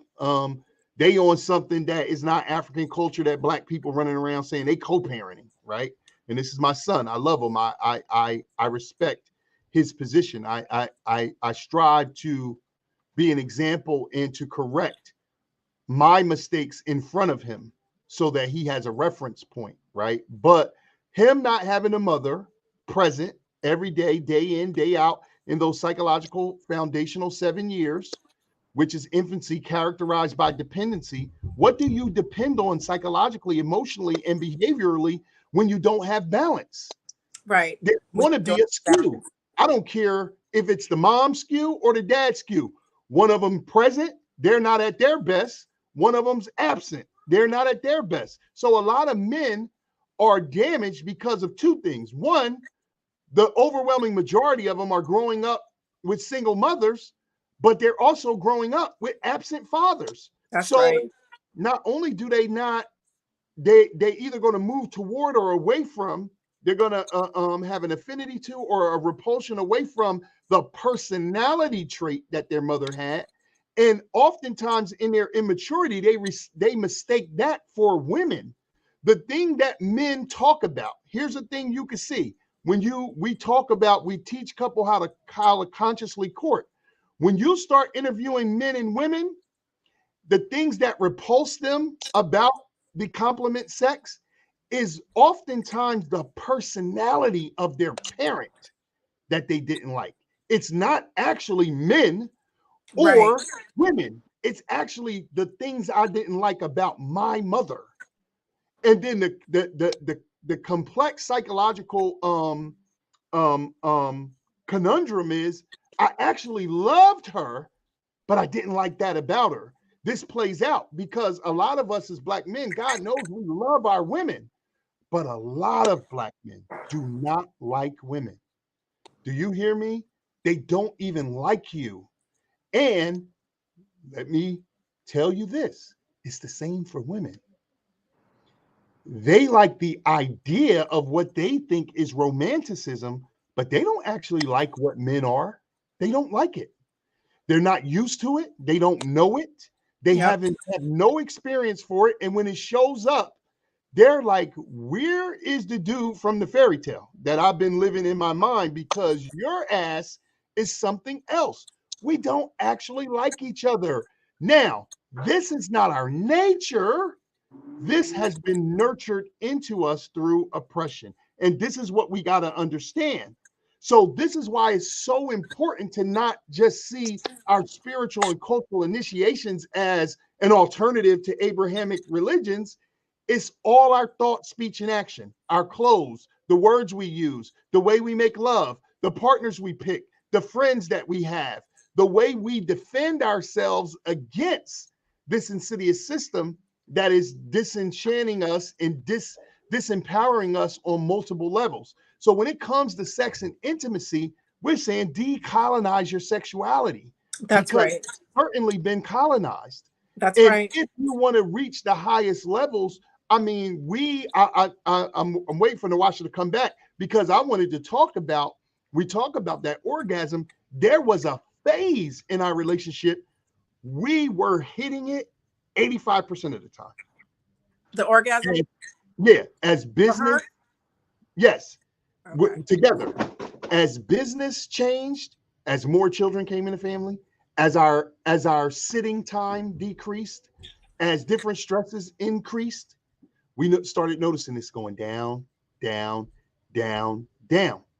As we started to use our sexuality and our sexual expression differently,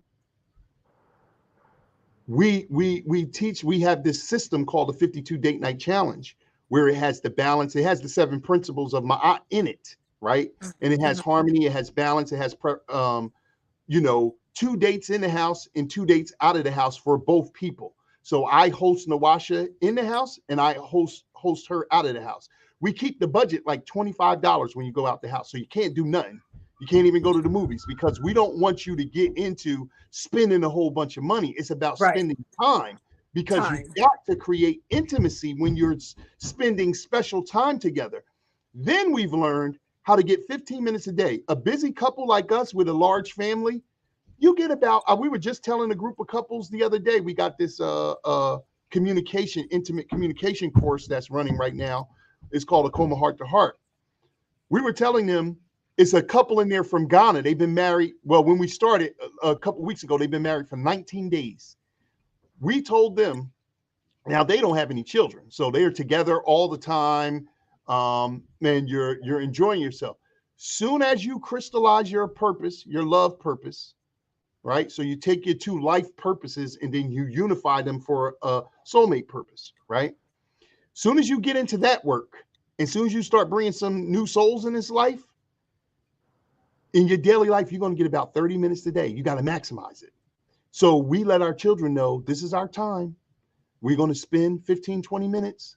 Whatever ritual we do, we may do some eye gazing, we do feather breath, we got Ma'at mirror, we got a whole bunch of different techniques that we do and we teach couples. But we know we got this for about 15 minutes a day. We got clients, we got the children, we got dinner, we got preparing for the, now once a week, we're going to get our date night. We got an au pair, we got a care.com, we got a sister that comes and spends times with our children so we can just get out. We got family, we got community, of course, but we got three little girls now. The boys are grown, right? So we got 3 boys, 3 girls, right? So the 3 little girls are ranging from 13, 12, and 4, right? Mm-hmm. All the boys are grown. Right. And they're on to the oldest one got his child. So my daughter, who's 4 years old, has a 3-year-old nephew that is her brother's son, right? And so they're little best friends. So my oldest of my siblings is 7-year gaps between all of them. The oldest to the second 2 boys to the first 2 girls down to the other girl, right? So I had children for 28 years, right? So the oldest one, ironically, and the youngest one are tightest because they got that little boy between them. My oldest son knows that his little sister and his son, that's like the ultimate play person for his son. And so, so these things happen, but for women to not see men, real black men, love black women, you have no idea what it's like. That 85% of that stuff you're talking about, it's not like that. Not that you're wrong in wanting what you want, but that's not what it actually is. And this is why we're having such a hard time having relationships, because the manosphere makes me sick. It makes you as sick as feminism does. And of course, I hate feminism too. It has nothing to do with our culture at all. Nothing. Historically, or the 40 years ago, that manosphere shit, excuse my language, that manosphere bullshit, you can tell it's a bunch of men who never been in relationships. Like, let me tell you. Define what manosphere means. Our dear brother, who was the king of it, who's now in the ancestral realm, Kevin Samuels. Somebody had the nerve to tell me, and I wrote to Kevin Samuels. He came to the Black Love School one time, peeked in there and left. But I wrote to him. Me and him was having a ongoing conversation, and I think the brother was going to make a change, right? Because he had got a lot of success. But a lot of brothers told me, this is a relationship expert. I'm saying, I'm not even going to speak as a cultural initiate, and I'm not even going to speak as a therapist, which I am both of those. I'm just going to speak as a married man. How are you a relationship expert and you ain't in a relationship? You ain't in a relationship. How is that? Now show me that. Show me a money expert who don't have no money. Show me a body expert who's out of shape. Show me anything that I see. Brother Kyle right there. He was there the night Kevin Samuels came into the Black Love School. Tell the truth. Am I speaking truth? Is it my Akaru, Kyle? You was there when he popped in, right? So I just don't understand this kind of logic that we have. We're so broken. Here is what it is. Now, relationships are the final frontier for us, and we're dysfunctional in them. But even in that, the brother spoke a truth, and this is one of the truths that he spoke. He spoke several truths. What did he say? I'm interested to hear what. Women give access to sex, men give access to relationships. Listen, sisters, you are never going to have a relationship if you don't understand men. Feminism is violently seducing you into thinking that you don't got to understand men. That's right. As a therapist, I got 1,000 Black women who start with them lists. So what are you looking for in a relationship? First of all, she has no idea what she's looking for. She knows 30 things she's not looking for. I want somebody who's not going to cheat, not going to this, not going to that. I said, ho, ho, ho. I'm not asking you what you don't want. I'm asking you, what do you want? And then it's this thing that falls over her. And you can see it in her face. She has no idea. Okay, so then you'll come up with some stuff on the spot because you're beautiful and you're divine and you're an empress, you're an intert, you're a goddess in form. So you could come up with some stuff. So I say this then. Where are the men who are like that? Where are they at?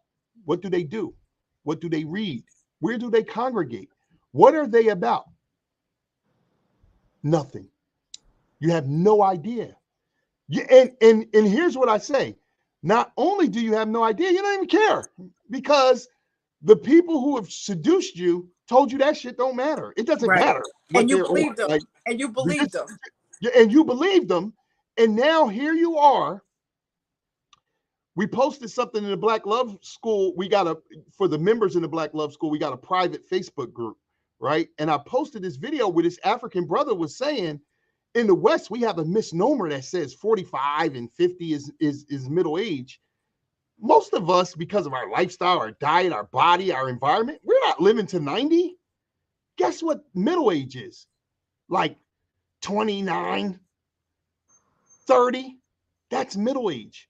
So when you come to yourself at 46, 42, and you single and you know nothing about relationships, sadly, you're almost dead. And so what's happening is, at the same time, our sisters are saying, you know what? I think we've been duped, because all of this stuff we've been hearing, we heard this stuff from white women and they're all married. And we are the most unmarried group with the most attitude, the most whatever. And this is not an attack on women, because it's not their fault, but it is their responsibility. And Black men, it's our responsibility to help them, right? But instead of helping them, we're so hurt. This is how we shield our hurt. We got a word that we're using now that you will hear in the manosphere. And it's this word: accountability. I want these sisters to be accountable. All that means, sisters are sharp enough to understand what you're saying is you want me to be punished. And why do you want me to be punished? You want me to be punished because this system is whooping your ass overtly. But it's whooping my ass too, but it's doing it covertly. So we don't see it the same way. So we will say the men are being attacked one way and we just trying to be happy. Like why you can't be happy? Well, you ain't going to be happy with that ideology you got, sis, because you can't manifest that fairy tale in reality. You're looking for romance and you're an African. Romance is what invaded you. Romance is what raped you. Romance is what beat the hell out of you. And then you say, why is the man so angry and violent? Well, this is what you want. This is what you call into this is what you putting in the ether. This is what you putting in the universe. This is what you're calling magnetism to. So, and like you said, when me and Sanjetti said, come up with another word. And I say it all the time. Black people say to me all the time, Brother Kyle hears it, Brother Faru, and other people who are in the Black Love School that I see here. You and Sanjetti, tell us all the words you came up with. No. Nope. You go find out. You go find out what your ancestors said about love. Because if I tell you the word, you will, this is symptomatic thought versus symbolic thought. You will take the symbol and say, now this the word, but you won't have the symptomatic understanding of why that's the word and what it means. We do this with the meta-netter. We do it with everything. We want to superficially understand something, but our ancestors didn't create things like that. You have to, this is where the cultural initiation comes in, because in this time, you can partially initiate yourself. People say all the time, how do I turn the TV off, turn the music off? That's the first step. Cleanse. I see people that tell me I'm on a cleanse and they on social media all day. I'm on a cleanse and I'm still listening to the same music. I'm on a cleanse and I'm still doing the same things in relationships that I'm doing. I'm arguing, I'm doing all kind of stuff, or I'm performatively being peaceful. I'm not emotionally being peaceful, but I'm performing like I'm on a cleanse. Here's Monwasha back. I'm on a cleanse and I'm cleansing, but actually we're not. And so when we understand these kind of things, we initiate, we do psychological reparation, we do relationship education, and we do cultural initiation. And we do it 1,000 ways. We got 4 books. We got 3 best-selling books. We got New York Times best-selling books. If you want to learn a word, get one of these books and do the exercise, because it's not just reading text. It's actually all of our books. It's a little bit of reading, but then it's exercises for you to do. As therapists and as cultural initiates, we know that if we hear something, we'll remember some of it. If we see it, we'll remember a little more. But if we do it, it'll crystallize. If we do it enough, we'll become it. And that's why our ancestors gave us initiation. You can't just see the ritual. You got to do it 200 times. That's right. And not just twice. You got to do it 300 times. So you can't just put up a picture and say relationship goals.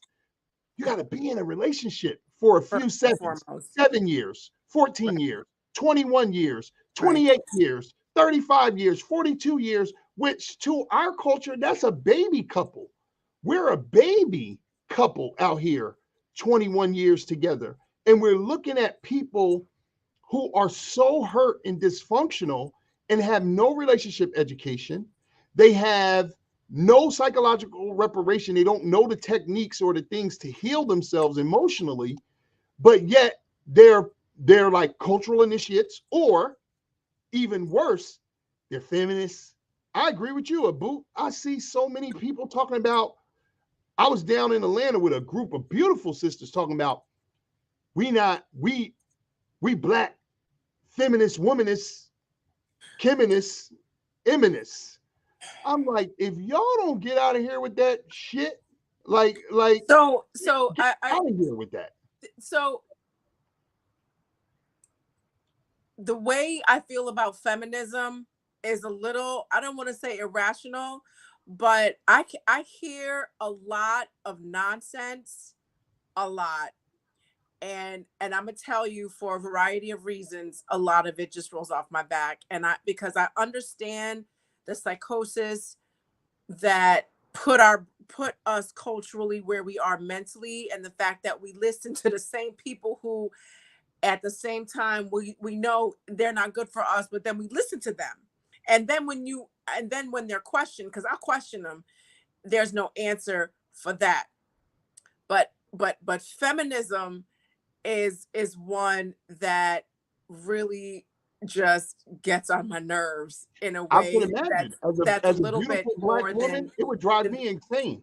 That's what the manosphere is doing to me. It's a group of, it's not men, it's mano. They in a sphere of a sphere is how a social, all shapes have abstract forms. So a merkut or a pyramid or a triangle is the shape of leadership. A square is morality. Line. A rectangle is for our ethics. And so when we see the Y scepter and other the Djid pillar, it is a behavioral code. So it's the backbone, it's the spine, right? Just like the square. Well, a circle is social development. This is why your love grows or shrinks. A baby grows, a belly grows, all of these things grows because the equality of a circle, if you study Per Shafat, the science of energies and shape, where feng shui comes from, the African science of Per Shafat, right? House energy circle is the shape of social development because it can grow equally at the same time in every direction. So this is why when we unify, we sit in a circle because there is no leader. The energy is moving through all of us simultaneously. And if we grow, if we have mind expansion, you grow. You know what I mean? That's why part of the Akoma is a circle. The hump part is a circle for that reason. It's representing, it's a very, very divine shape. And there's so much symbolism in it. We've just been taught it's a heart. And we know damn well deep down inside it ain't a heart. Because little kids say the heart don't look like that. What is that shape? You know what I mean? But we just have been we've been educated on so many levels. So I think, Cheryl, man, this is a great question, Shirley. In your opinion, is it important to be married in the Western sense, or can it just be an agreed upon partnership with understanding and written contracts? This is what I'm going to say. If you have a license, if you have a lease, if you have a contract with your phone, if you have a job contract and all of that, you should absolutely get a contract for marriage. Now, let me say this. Black people are absolutely correct that, well, Black people are uninformed about this fact, and we talk about it in our first book. Black people actually started marriage contracts. It's not our original nature, but a lot of things like the dynasty period is a reaction to invasion and other things. So we don't understand this when we're looking at ourselves in a disconnected way. Many of the things that originated with us are the byproduct of us finding ourselves in a juncture in our history that was new and challenging. So we instituted things. When people are coming around saying they own this person or they can take this person and do this, I need a contract that the government supports to say, this is my partner. You cannot violate them. We saw this later in the enslavement process. White people said, I own Moncho. And so Howard, William owns Moncho. So Howard, when Moncho is moving through the land, he's doing something I want him to do. You can't violate him.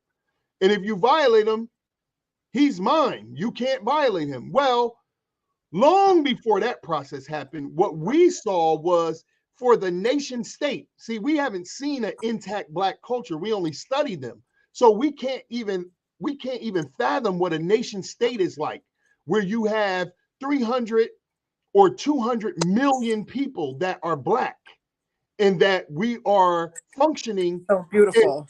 And we are at war with an invading force. We have to be identified. I was talking to the Eritreans and the Ethiopians. We work with some people in our book publisher is Eritrean, right? And many brothers and sisters in the West know this.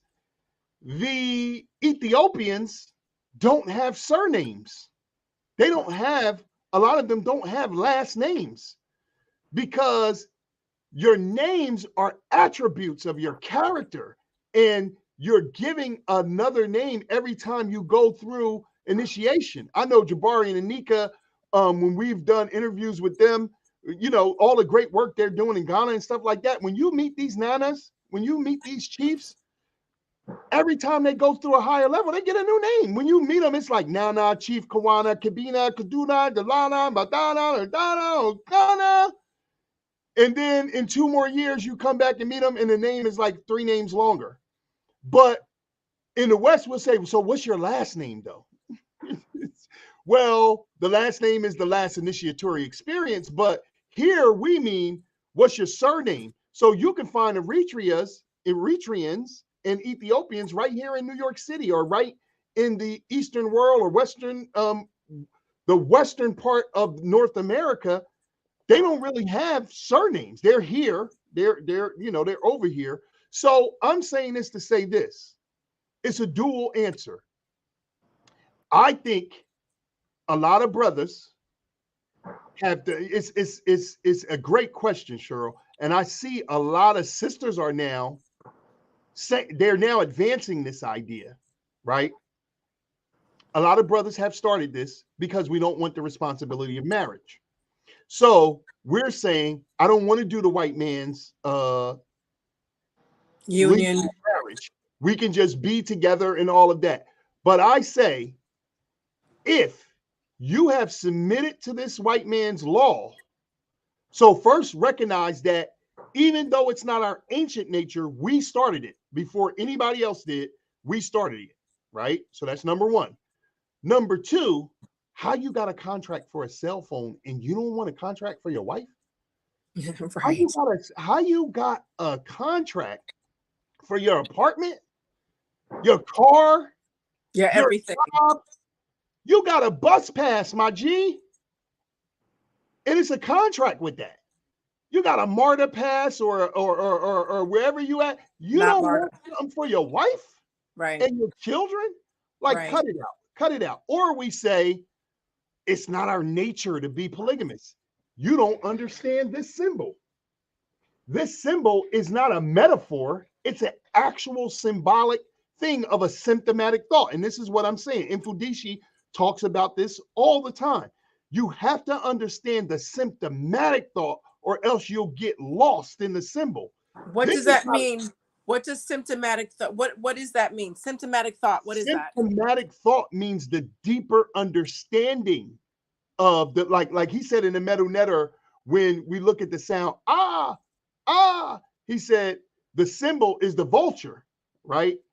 And he said, when you're in a Nile Valley and you see that viper vulture, that's the sound that he's making, like in the air.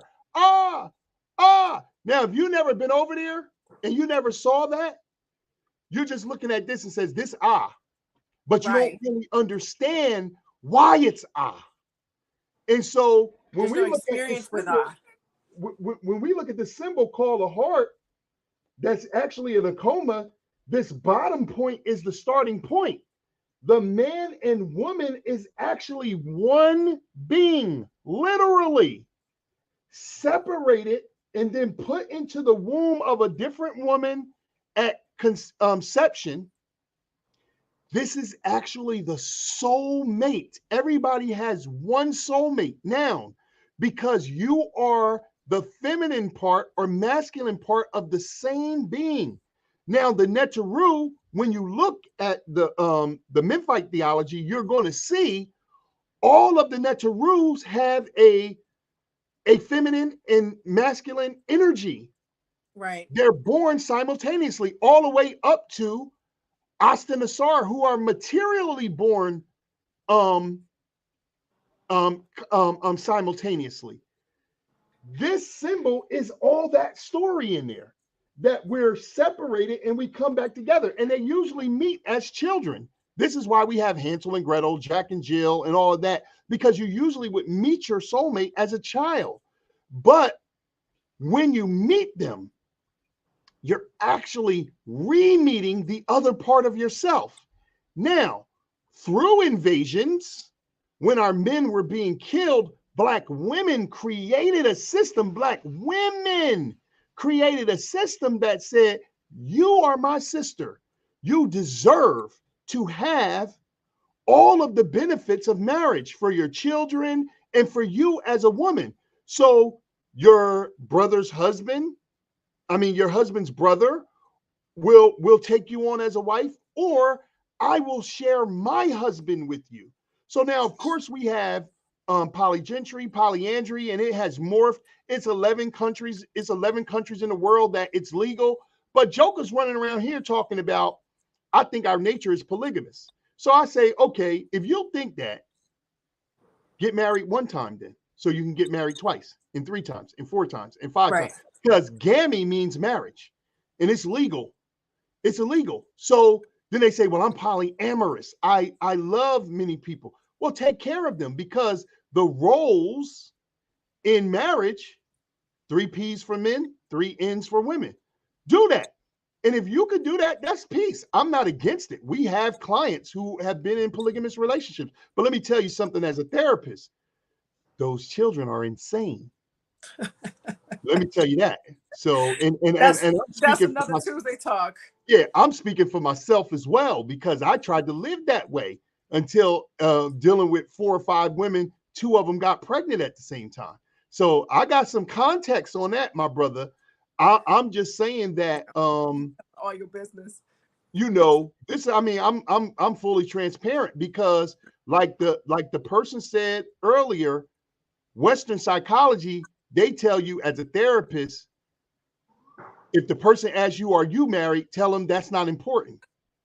That's not the most important thing, but it's very much important, It right? is. So we don't talk about or speak on things that we haven't experienced or been initiated into from elders. And if we don't have it, we direct you to the jegnas that can teach you. But I'm not going to sit here and tell you something I don't know about. I was one of the fools running around here, and I'm not saying everybody who's doing it is a fool. Please understand me. I was one of the fools running around here saying I'm a polygamist, and they all know I'm walking around with 2 or 3 of them at the same time, and ooh, look at him. And I was egoist and crazy. And you know what? The divine said, okay, boom, here go 2 children at the same time from both of them. Now deal with that, protect that, provide for that, prophesy to that, and make that a reality. And let's see how you do. And so for me, it was one of the many things that said to me, oh, okay, that doesn't work for me. But for those that it actually is working for, they're doing it in isolation because it has to work in the greater culture. And the reason the children are nuts Right. is because the culture, wherever you are as a Black person, for the most part, I'm gonna say 7 out of 10, 8 out of 10, or almost 9 out of 10, wherever you are, white people's dominant propaganda in the form of media and normalized culture is ruling the psychology. So Black kids who are living in polygamous families, they're not well. I, So so I that, that this sounds like a really good topic for another Tuesday talk, and we definitely are gonna go deeper into that because there is this polyamorous movement, and it would be interesting to look at that from an African centered perspective. But I Mhm. do want to ask a few questions. I would like for your wife to join you again She's in sitting the, right here. but we can't see her. There we There you go. go. All right, so recalibrate so we She can see cute. both She y'all cute. faces at the same time. Okay. And okay, good. So I do have a question that I think is important, and we can kind of wind things down with these last 2 questions because again, we got a lot. When I bring the couple on, see, they're so cute right now. She got her chin on his shoulder. I said they look like teenagers skipping school to go smooch under the tree, and this is a smooch moment for them right now. So this again, we got an absolute lot of instruction and examples and explanations about sexuality, about intimacy, about the divine feminine, the divine masculine, toxic femininity, toxic masculinity, a lot of that. This is like all of our Tuesday talks. This is another one that requires you to go back and kind of peel things apart. Um, I do want to get a concrete answer on this question that Sinette Cheryl asked. How do we balance our divine feminine and masculine energy and our divine sacred feminine and masculine energy that's within us? Practically, literally using it in today's world that is European driven. How do we as Black people balance our masculine and feminine energy that's within us? I'm gonna answer it in 15 seconds and then let Nawasha jump in because she was out for a while. Uh-huh. Here it is, Black people. Write this down. You can never balance in the absence of presence. Meaning, we want to know how to balance the divine feminine as men without women. It cannot be done. We want to know how to balance the divine masculine without men. It cannot be done. We created the Black Love School so that 2 times a month, singles and couples from all over the world are coming together to work out these issues because you cannot do it without community. The greatest insidious idea of American culture is individualism. We think we can get well first and then come in relationships. I'm saying you can't get well until you're actually in Mm. communal and intimate relationships. So what you got to say? Within the community, you have to practice. I think so much of what we do, we use the word practice when it comes to ritual, when it comes to like our exercise practice, our yoga practice. You have to actually practice, which means make time, give room, and use the feminine and masculine aspects of your character. So for women, especially in this culture, we have an overrepresentation of the masculine aspects. We need to actually create room for the feminine aspects of character. So, what that looks like on a really practical basis for me, and what I say with my clients is whether it's an hour in the day or one of the days per week, you need to have spontaneity, adventure, room for freedom on your schedule. So that could look like dancing. It could look like following your intuition. So asking yourself a question and immediately doing whatever the answer is to that, because that's your intuition. That's your first self, as we say culturally, your divine mind speaking to you. And when you're over representing the masculine, you're in decision making, linear thought, and a lot of times we have to do that for work and for, other aspects of living in the world that we're in. So to balance it would be to create opportunity for the complement version of that. So for Abstract, women, it would be you cyclical. need some time to be free. So that could be a 5-minute song in the morning and in the evening where you're absolutely, there's no calculation to your movements. You're extremely spontaneous. It could also be what we call the divinity walk, which I got from one of my guides, an elder, which is like from 7 a.m. to 3 p.m. I'm just led by spirit on a divinity walk. So I'm going to say, when I wake up, what should I wear today? And I'm going to wear that outfit. Whatever comes to mind, I'm not going to talk myself out of it because this is, again, practicing the feminine. Sometimes we say, I'm going to wear this white dress. Oh, but I'm only going to Target. So that I'm overdressed. But you can't do that, right? So if you're practicing your feminine, you're led by intuition, you're following instructions, and then you're going to move. If you're going to Target, you're going to Target.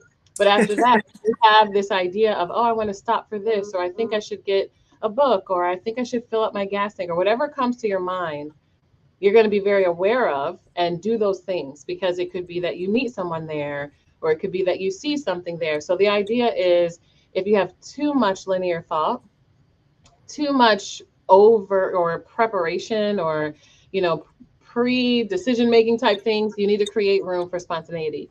So for men, typically, you need to create room for freedom in the same way that women are creating room for femininity. Men need to create room for emotional expression, for uh, doing things without an end result. So because men are conditioned in another kind of masculinity, which Mantra always says toxic masculinity, it's very results driven and success driven. So for a lot of men, there is no real appreciation and enjoyment of processes or of just being. A lot of men's uh, structure and teaching is to look for, like, pursue success, which basically means you're never done. So this is why, it can look that way for sex too. Like pursuing a woman, when I get her, I'm not attracted anymore. Pursuing business, when I get it, I'm on to the next thing. Pursuing even material possessions. I bought a house, I bought a car. So you have to create room for being, which is a slowing down. To add the feminine aspect is I'm doing this just to do it. There is no end result. There's nothing really to quantify.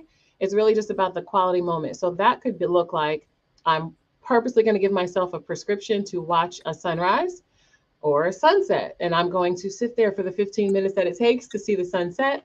But I have no goal except to be really present and to indulge. A lot of times people have a negative connotation with the word indulge. But really, I think what is negative is overindulging. But indulging is just really the full presence of all of your senses. And it's actually good to indulge in sex, like to be really present and aware, but also into Yes, it is. our masculine self and our feminine self. So what you're looking for is what bring more consciousness to your masculine traits of linear thought, of being direct, of actually handling things in a linear way. And I think that that's very necessary. So in those cases, what you want to do is set boundaries. So if you're going to do something very linear in a time constraint, for example, you want to get things done, you set a timer for 30 minutes and just do work, or 1 hour and just do work, right?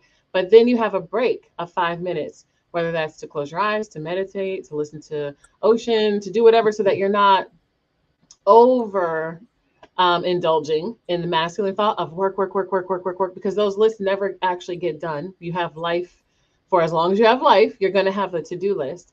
And at the same time, you do the same thing for your feminine self, right? So you can't be without boundaries at all. You can't be too loose or nothing will get done.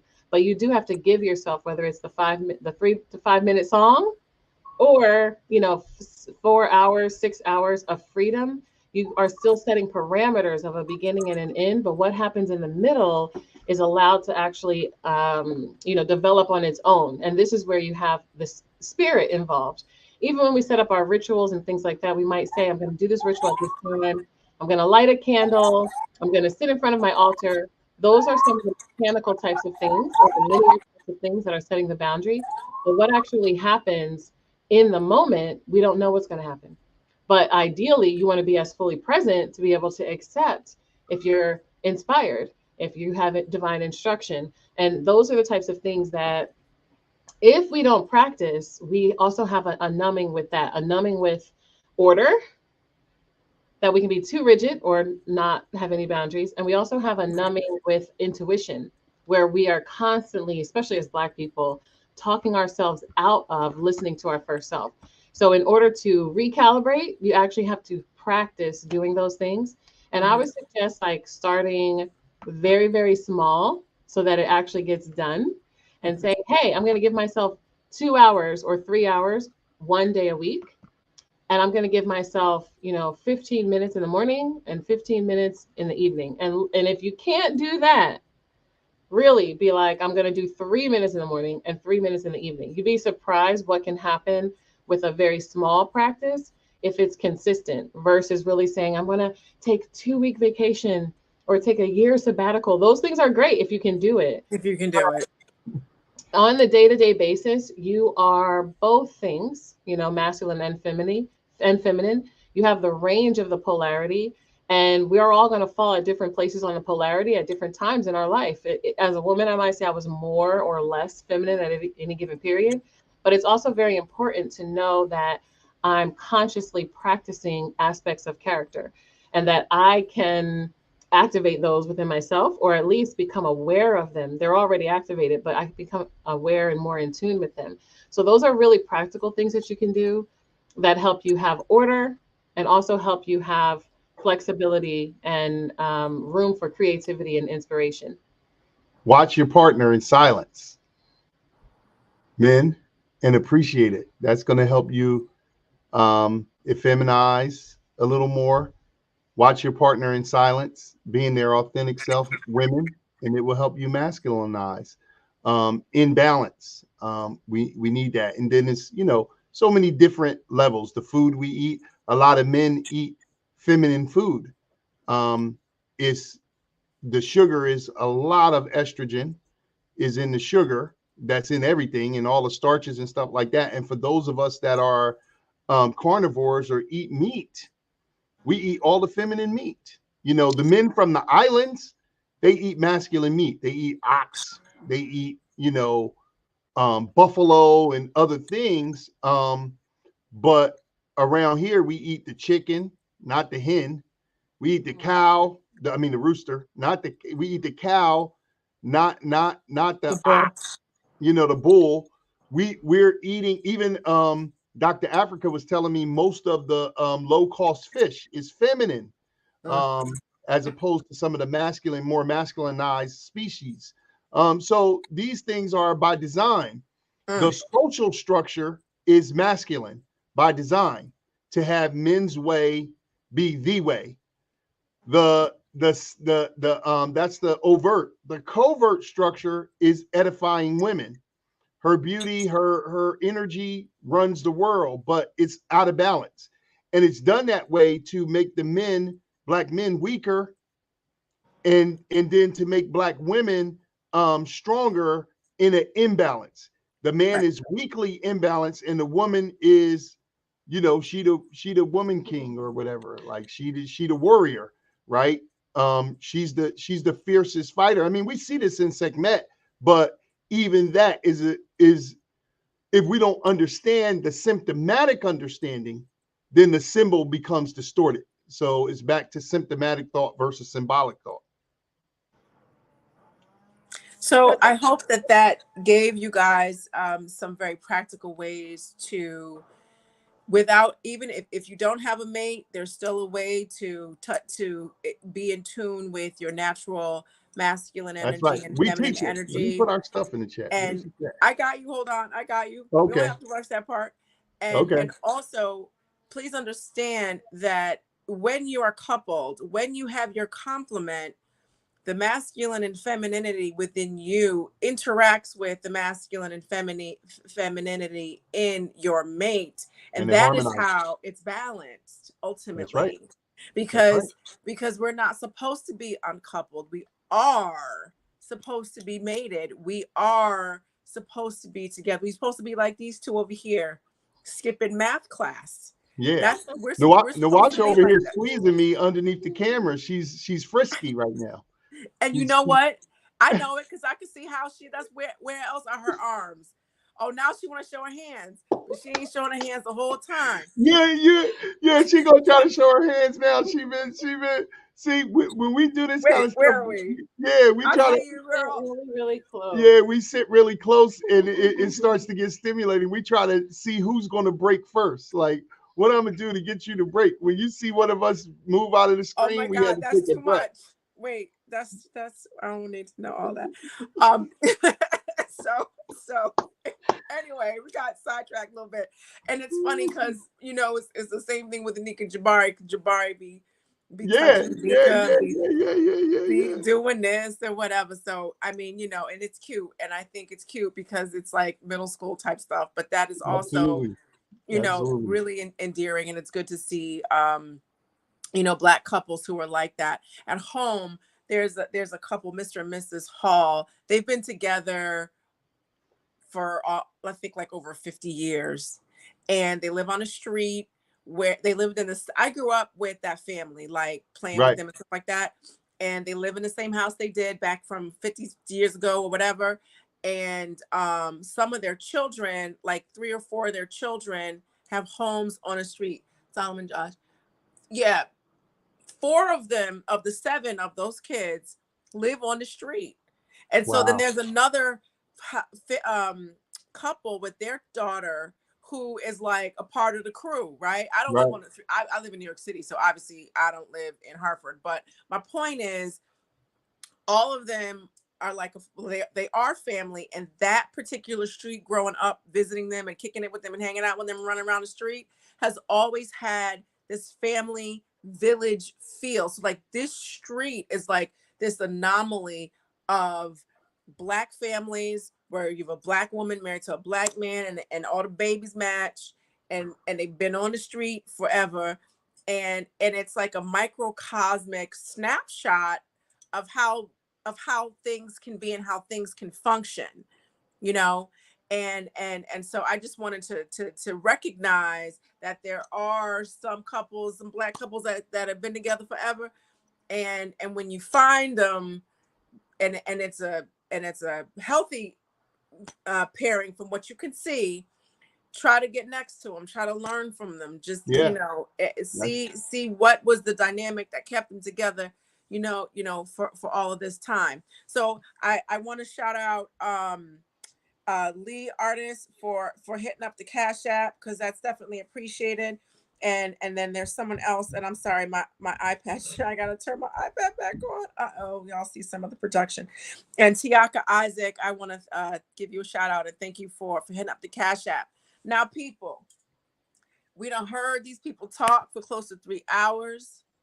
I want y'all to go back and look at this. We can't do Nathan Terwilliger, okay? Until the Black woman and the Black man are back together, and together we heal. We have to first be transparent enough to know that you as the individual gonna have to heal, and you over there, you're gonna have to heal too. And we're gonna do it together with transparency and vulnerability. All right. Go into it with that. They have they have a bevy of information, knowledge, a school. They are married. That we done heard the man say he learned from his mistakes, and so we must check them out. We must join their school. We must be around other singles and other couples around the world who are unifying. The virtual space is where we're going to unify first, as we are fighting colonialism masked as gentrification. It is colonialism that's in That's our right. physical world. That's right. We can unite in the virtual world. So usually I grab this information beforehand, but can you put your information in the chat? And I'm Sure. gonna say this, and I do this every time. I'm gonna get the information, and what I do is I update my advertisement space. So wherever you saw the flyer, I'm gonna put their contact information. Studio of Fatah is in the house. We have to give some murder, Baba Haru. Studio up the top, Yes, Studio Bob. of Fatah. He says Hetepu, divine sacred kingman. Meratu, sacred woman. Akoma, forever. Dua Yes, Baba Ma'at. Haru is one Our of my favorite premier people. jegnas of my life. Absolutely. I met this man when I put out a cry to the universe. My father passed away when I was 20 years old. I was very close with my father, and in one of those beautiful communities that you talked about. A lot of those couples are still together in my old community. I ride my children through there. I don't live there anymore, but I show them all of the stories. But I met Baba Haru, put out a cry to the universe, and about 6 years later, when I was 26 years old, I saw Baba Haru do a wedding in my town, Mm. and it forever changed my life. Within a year, I was at Smile. We joined, and when I got Monwasha, I'm like, let me just tell you what you about to do, what you about to be familiarized with. She became Sacred Woman, and I'm proud to say all over the world, from the first initiatory class of Divine Sacred King Man under the divine leadership of Baba Heru Ankh Rasama Se Ptah from the shrine of Ptah and Pa'ur. So I forever love him, and so much of what I know and understand and am beginning to understand, he taught me 20 years ago, 25 years ago now. So Yes, yeah, yes. do I, Baba Heru. We Love love you. you, Baba. We We love you. coming for some. We coming for some sa. We coming for some sa. We gotta Stop. call you. This is Yeah, we stop. coming for some new sa. Baba Haru did our wedding rings, as a This is matter of fact. Yes, yes. Still rocking the Merkut and the Ma'at feather and the divine sacred king man and sacred woman. But just the honor. Love Baba Haru. I'm trying to put up all the love that people are giving to Baba, so he can see all the love, and I see that you're showing him love, and I want to show that up there as well. So I'm gonna keep scrolling through. So to circle back to what I'm saying, because it's very important to support Black owned businesses, but also Black owned businesses when the people who are Black minded and culturally rooted and initiated and are partnered and are setting the foundation for us to repartner with each other. Because let me say this. All the shows of Maury Povich, where you got this Black woman and a Black man and they yelling at each other, they got babies, she running and whatever. Why are they there? Ultimately, because they wanted to be together. Right. It's dysfunctional, but the desire to be together is there. We see that on TV. We see it. We see the Absolutely. people in family court and the complaining is on Instagram, XYZ, because we want to be together. Okay. So they're giving us a formula, a tried and true formula from their experience, and they are married and they are culturally centered and they are Black and they together. And you see they frisky, so you know they be doing it. We know they be doing it. So that's why we need to support them because it helps to rebuild our Pan-African Black community. All right. So can you guys put it in the chat right now? I'm gonna highlight it. Did you put it? And then also what I'm gonna do is I'll do it in the private chat. I'm Yeah, gonna we can only update. do it in a private chat. We don't see a way to. Are you doing it in the private chat? Let me, oh my bad. Let me highlight that. Hold on. Okay. Wait. So This isn't your only information. no, Wait, it's not. this copy. So that's our website, but put the Black Love School stuff in there. So we okay. So we have the Black Love School. We do coaching, counseling, consulting. We have a couple of different programs. I do a Coma King, which is a rites of passage on emotional fitness and social responsibility for men. Monwasha does a Coma There we Queen. go. It's a Coma Day. You can get it all from our daughter. Our little 4-year-old daughter is blowing bubbles around Hey, the. Pumpkin, can we see her? Yeah, she's throwing. Oh, she would love that. There she go. Where you at? Come on in here. This Can is we see her? Janana Kaba Edu. Hey, Pumpkin, wait, put her back. Hey, hey, Pumpkin. This is the youngest of our clan here. So all right, go ahead. So yeah, all of the stuff we want everybody to check out. We have a live call coming up this Friday where we're talking about Arodha Yahisa, which is the African paradigm of where this book that I can't stand, Black woman, the 5 love languages comes from. I hate this book with a passion. And because it is a symbolic understanding of a deeper symptomatic thing that, we running around here and our actual love language is schizophrenia and narcissism. And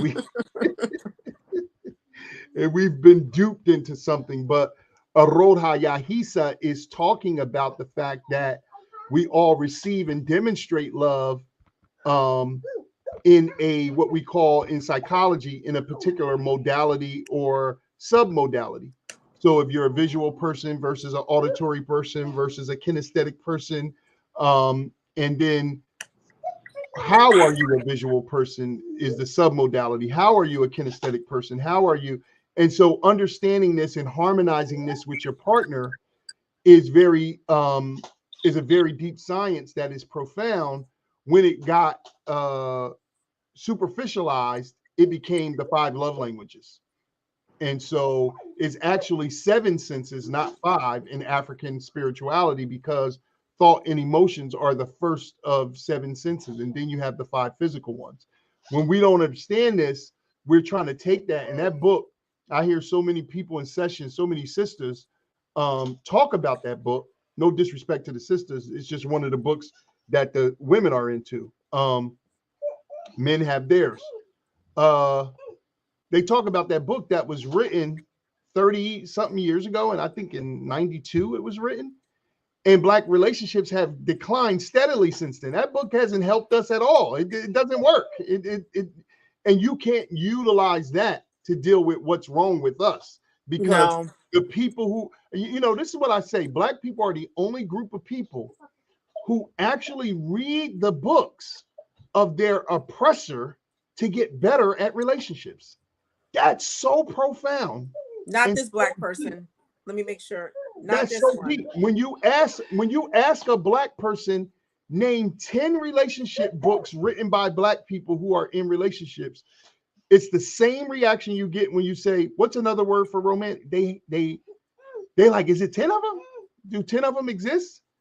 I'm like, damn, we wrote 5 of them. Like, and we just one author. Like, they actually exist. And new ones are coming out every year. It's and I'm not just talking about anybody writing. I'm talking about people who like Black people and who are actually in relationships with Black people writing. And some of them are trained professionals, and others are experienced jegnas because they're walking the walk. Right. I like the second group better because it's actually they live in it. So it is what it is. So we appreciate y'all, man. We appreciate you guys too, and I want to have you back for a Coma Day.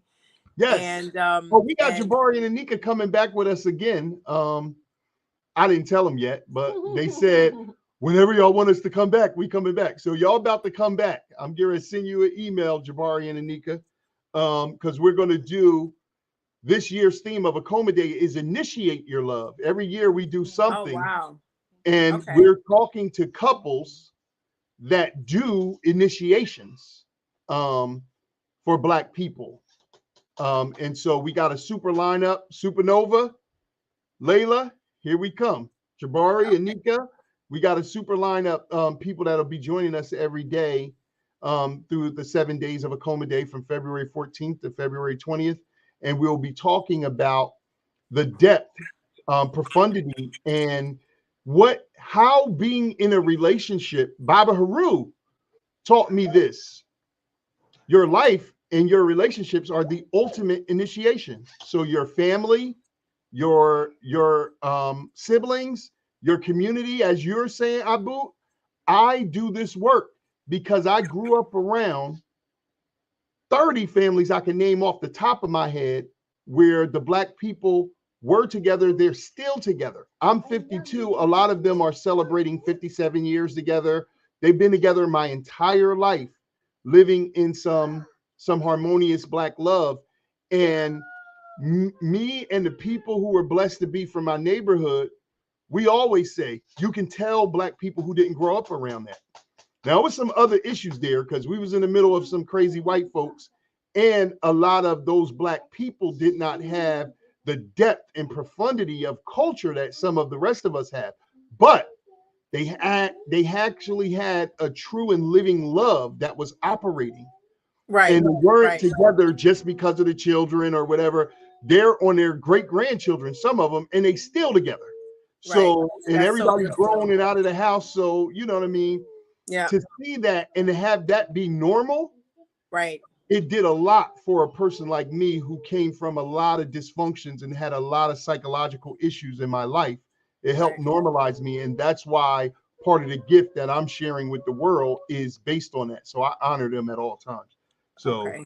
That's great. yeah, That yeah, you've mentioned that before. And I love hearing that because it just reiterates the fact that this is something that we can do, Black people. We've done this yeah, before. We can do it yeah, again. It's absolutely. not impossible.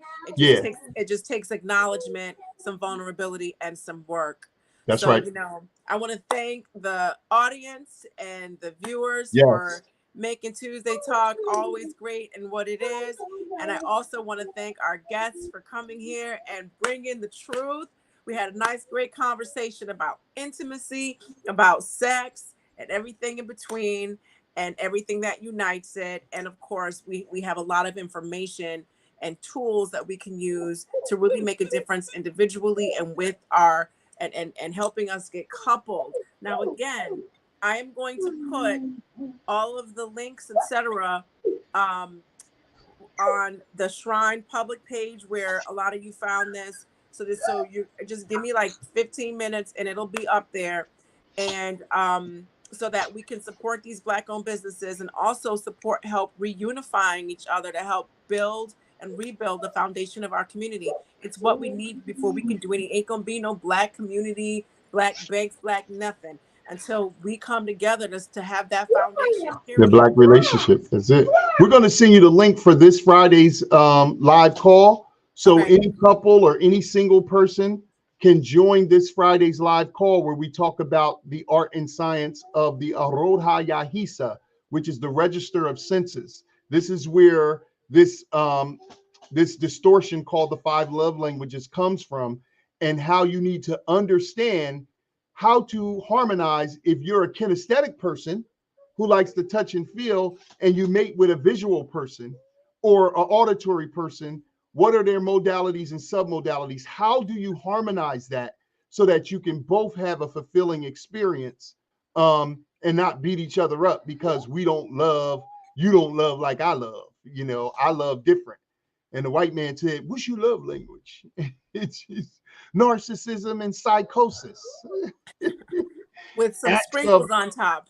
acts of oppression and humiliation. Yeah, yeah. So, but we want you all to come in and check this out so you can see the structure of the Black Love School, We have the classes that are in the membership that are pre-recorded audio visual classes that have a heart work assignment. And then new ones come out every other week. And then every other week, we come together as a community of single people and couple peoples from about 11 countries. And we just talk about what's up. How's this playing out in your life? If you're single or if you're in a relationship, and we learn together from each other. And this is all for you here for perpetuity. It should last long beyond our lives, but it's $42 a month. That's a gym membership in the spirit of my eye. Come That's get a this. cheap gym too. Gym memberships go for $300. Yeah. $42 Yeah. a month. That's one weight. Yeah. You can pick up that weight and put it down and leave for $42 Yeah. a month. So I want to say this. So a couple things. Lakeisha Jones says, OMG, I'm a sex therapist in nature. Salute. And have been looking for something Kemetic centered to use with my clients. So make sure you go to the Shrine of Ma'at's public page. Give me 15 minutes. I'm going to put up everything. She said in training, not nature. I'm going to put up everything that's needed for you guys, so that you guys can contact the school and get linked in. So thank you so much for joining us tonight. Thank you for coming to the show and giving us what we knew we were going to get, all this fun and dynamic exchange and information. And if you guys can just hang back for a second, I'm going to end the live and we're going to chit chat for a little bit. And I will see my Tuesday Talk family next Tuesday. Mwah, I love you all. Much more to the family, and I'll see you next week. Thanks for having us.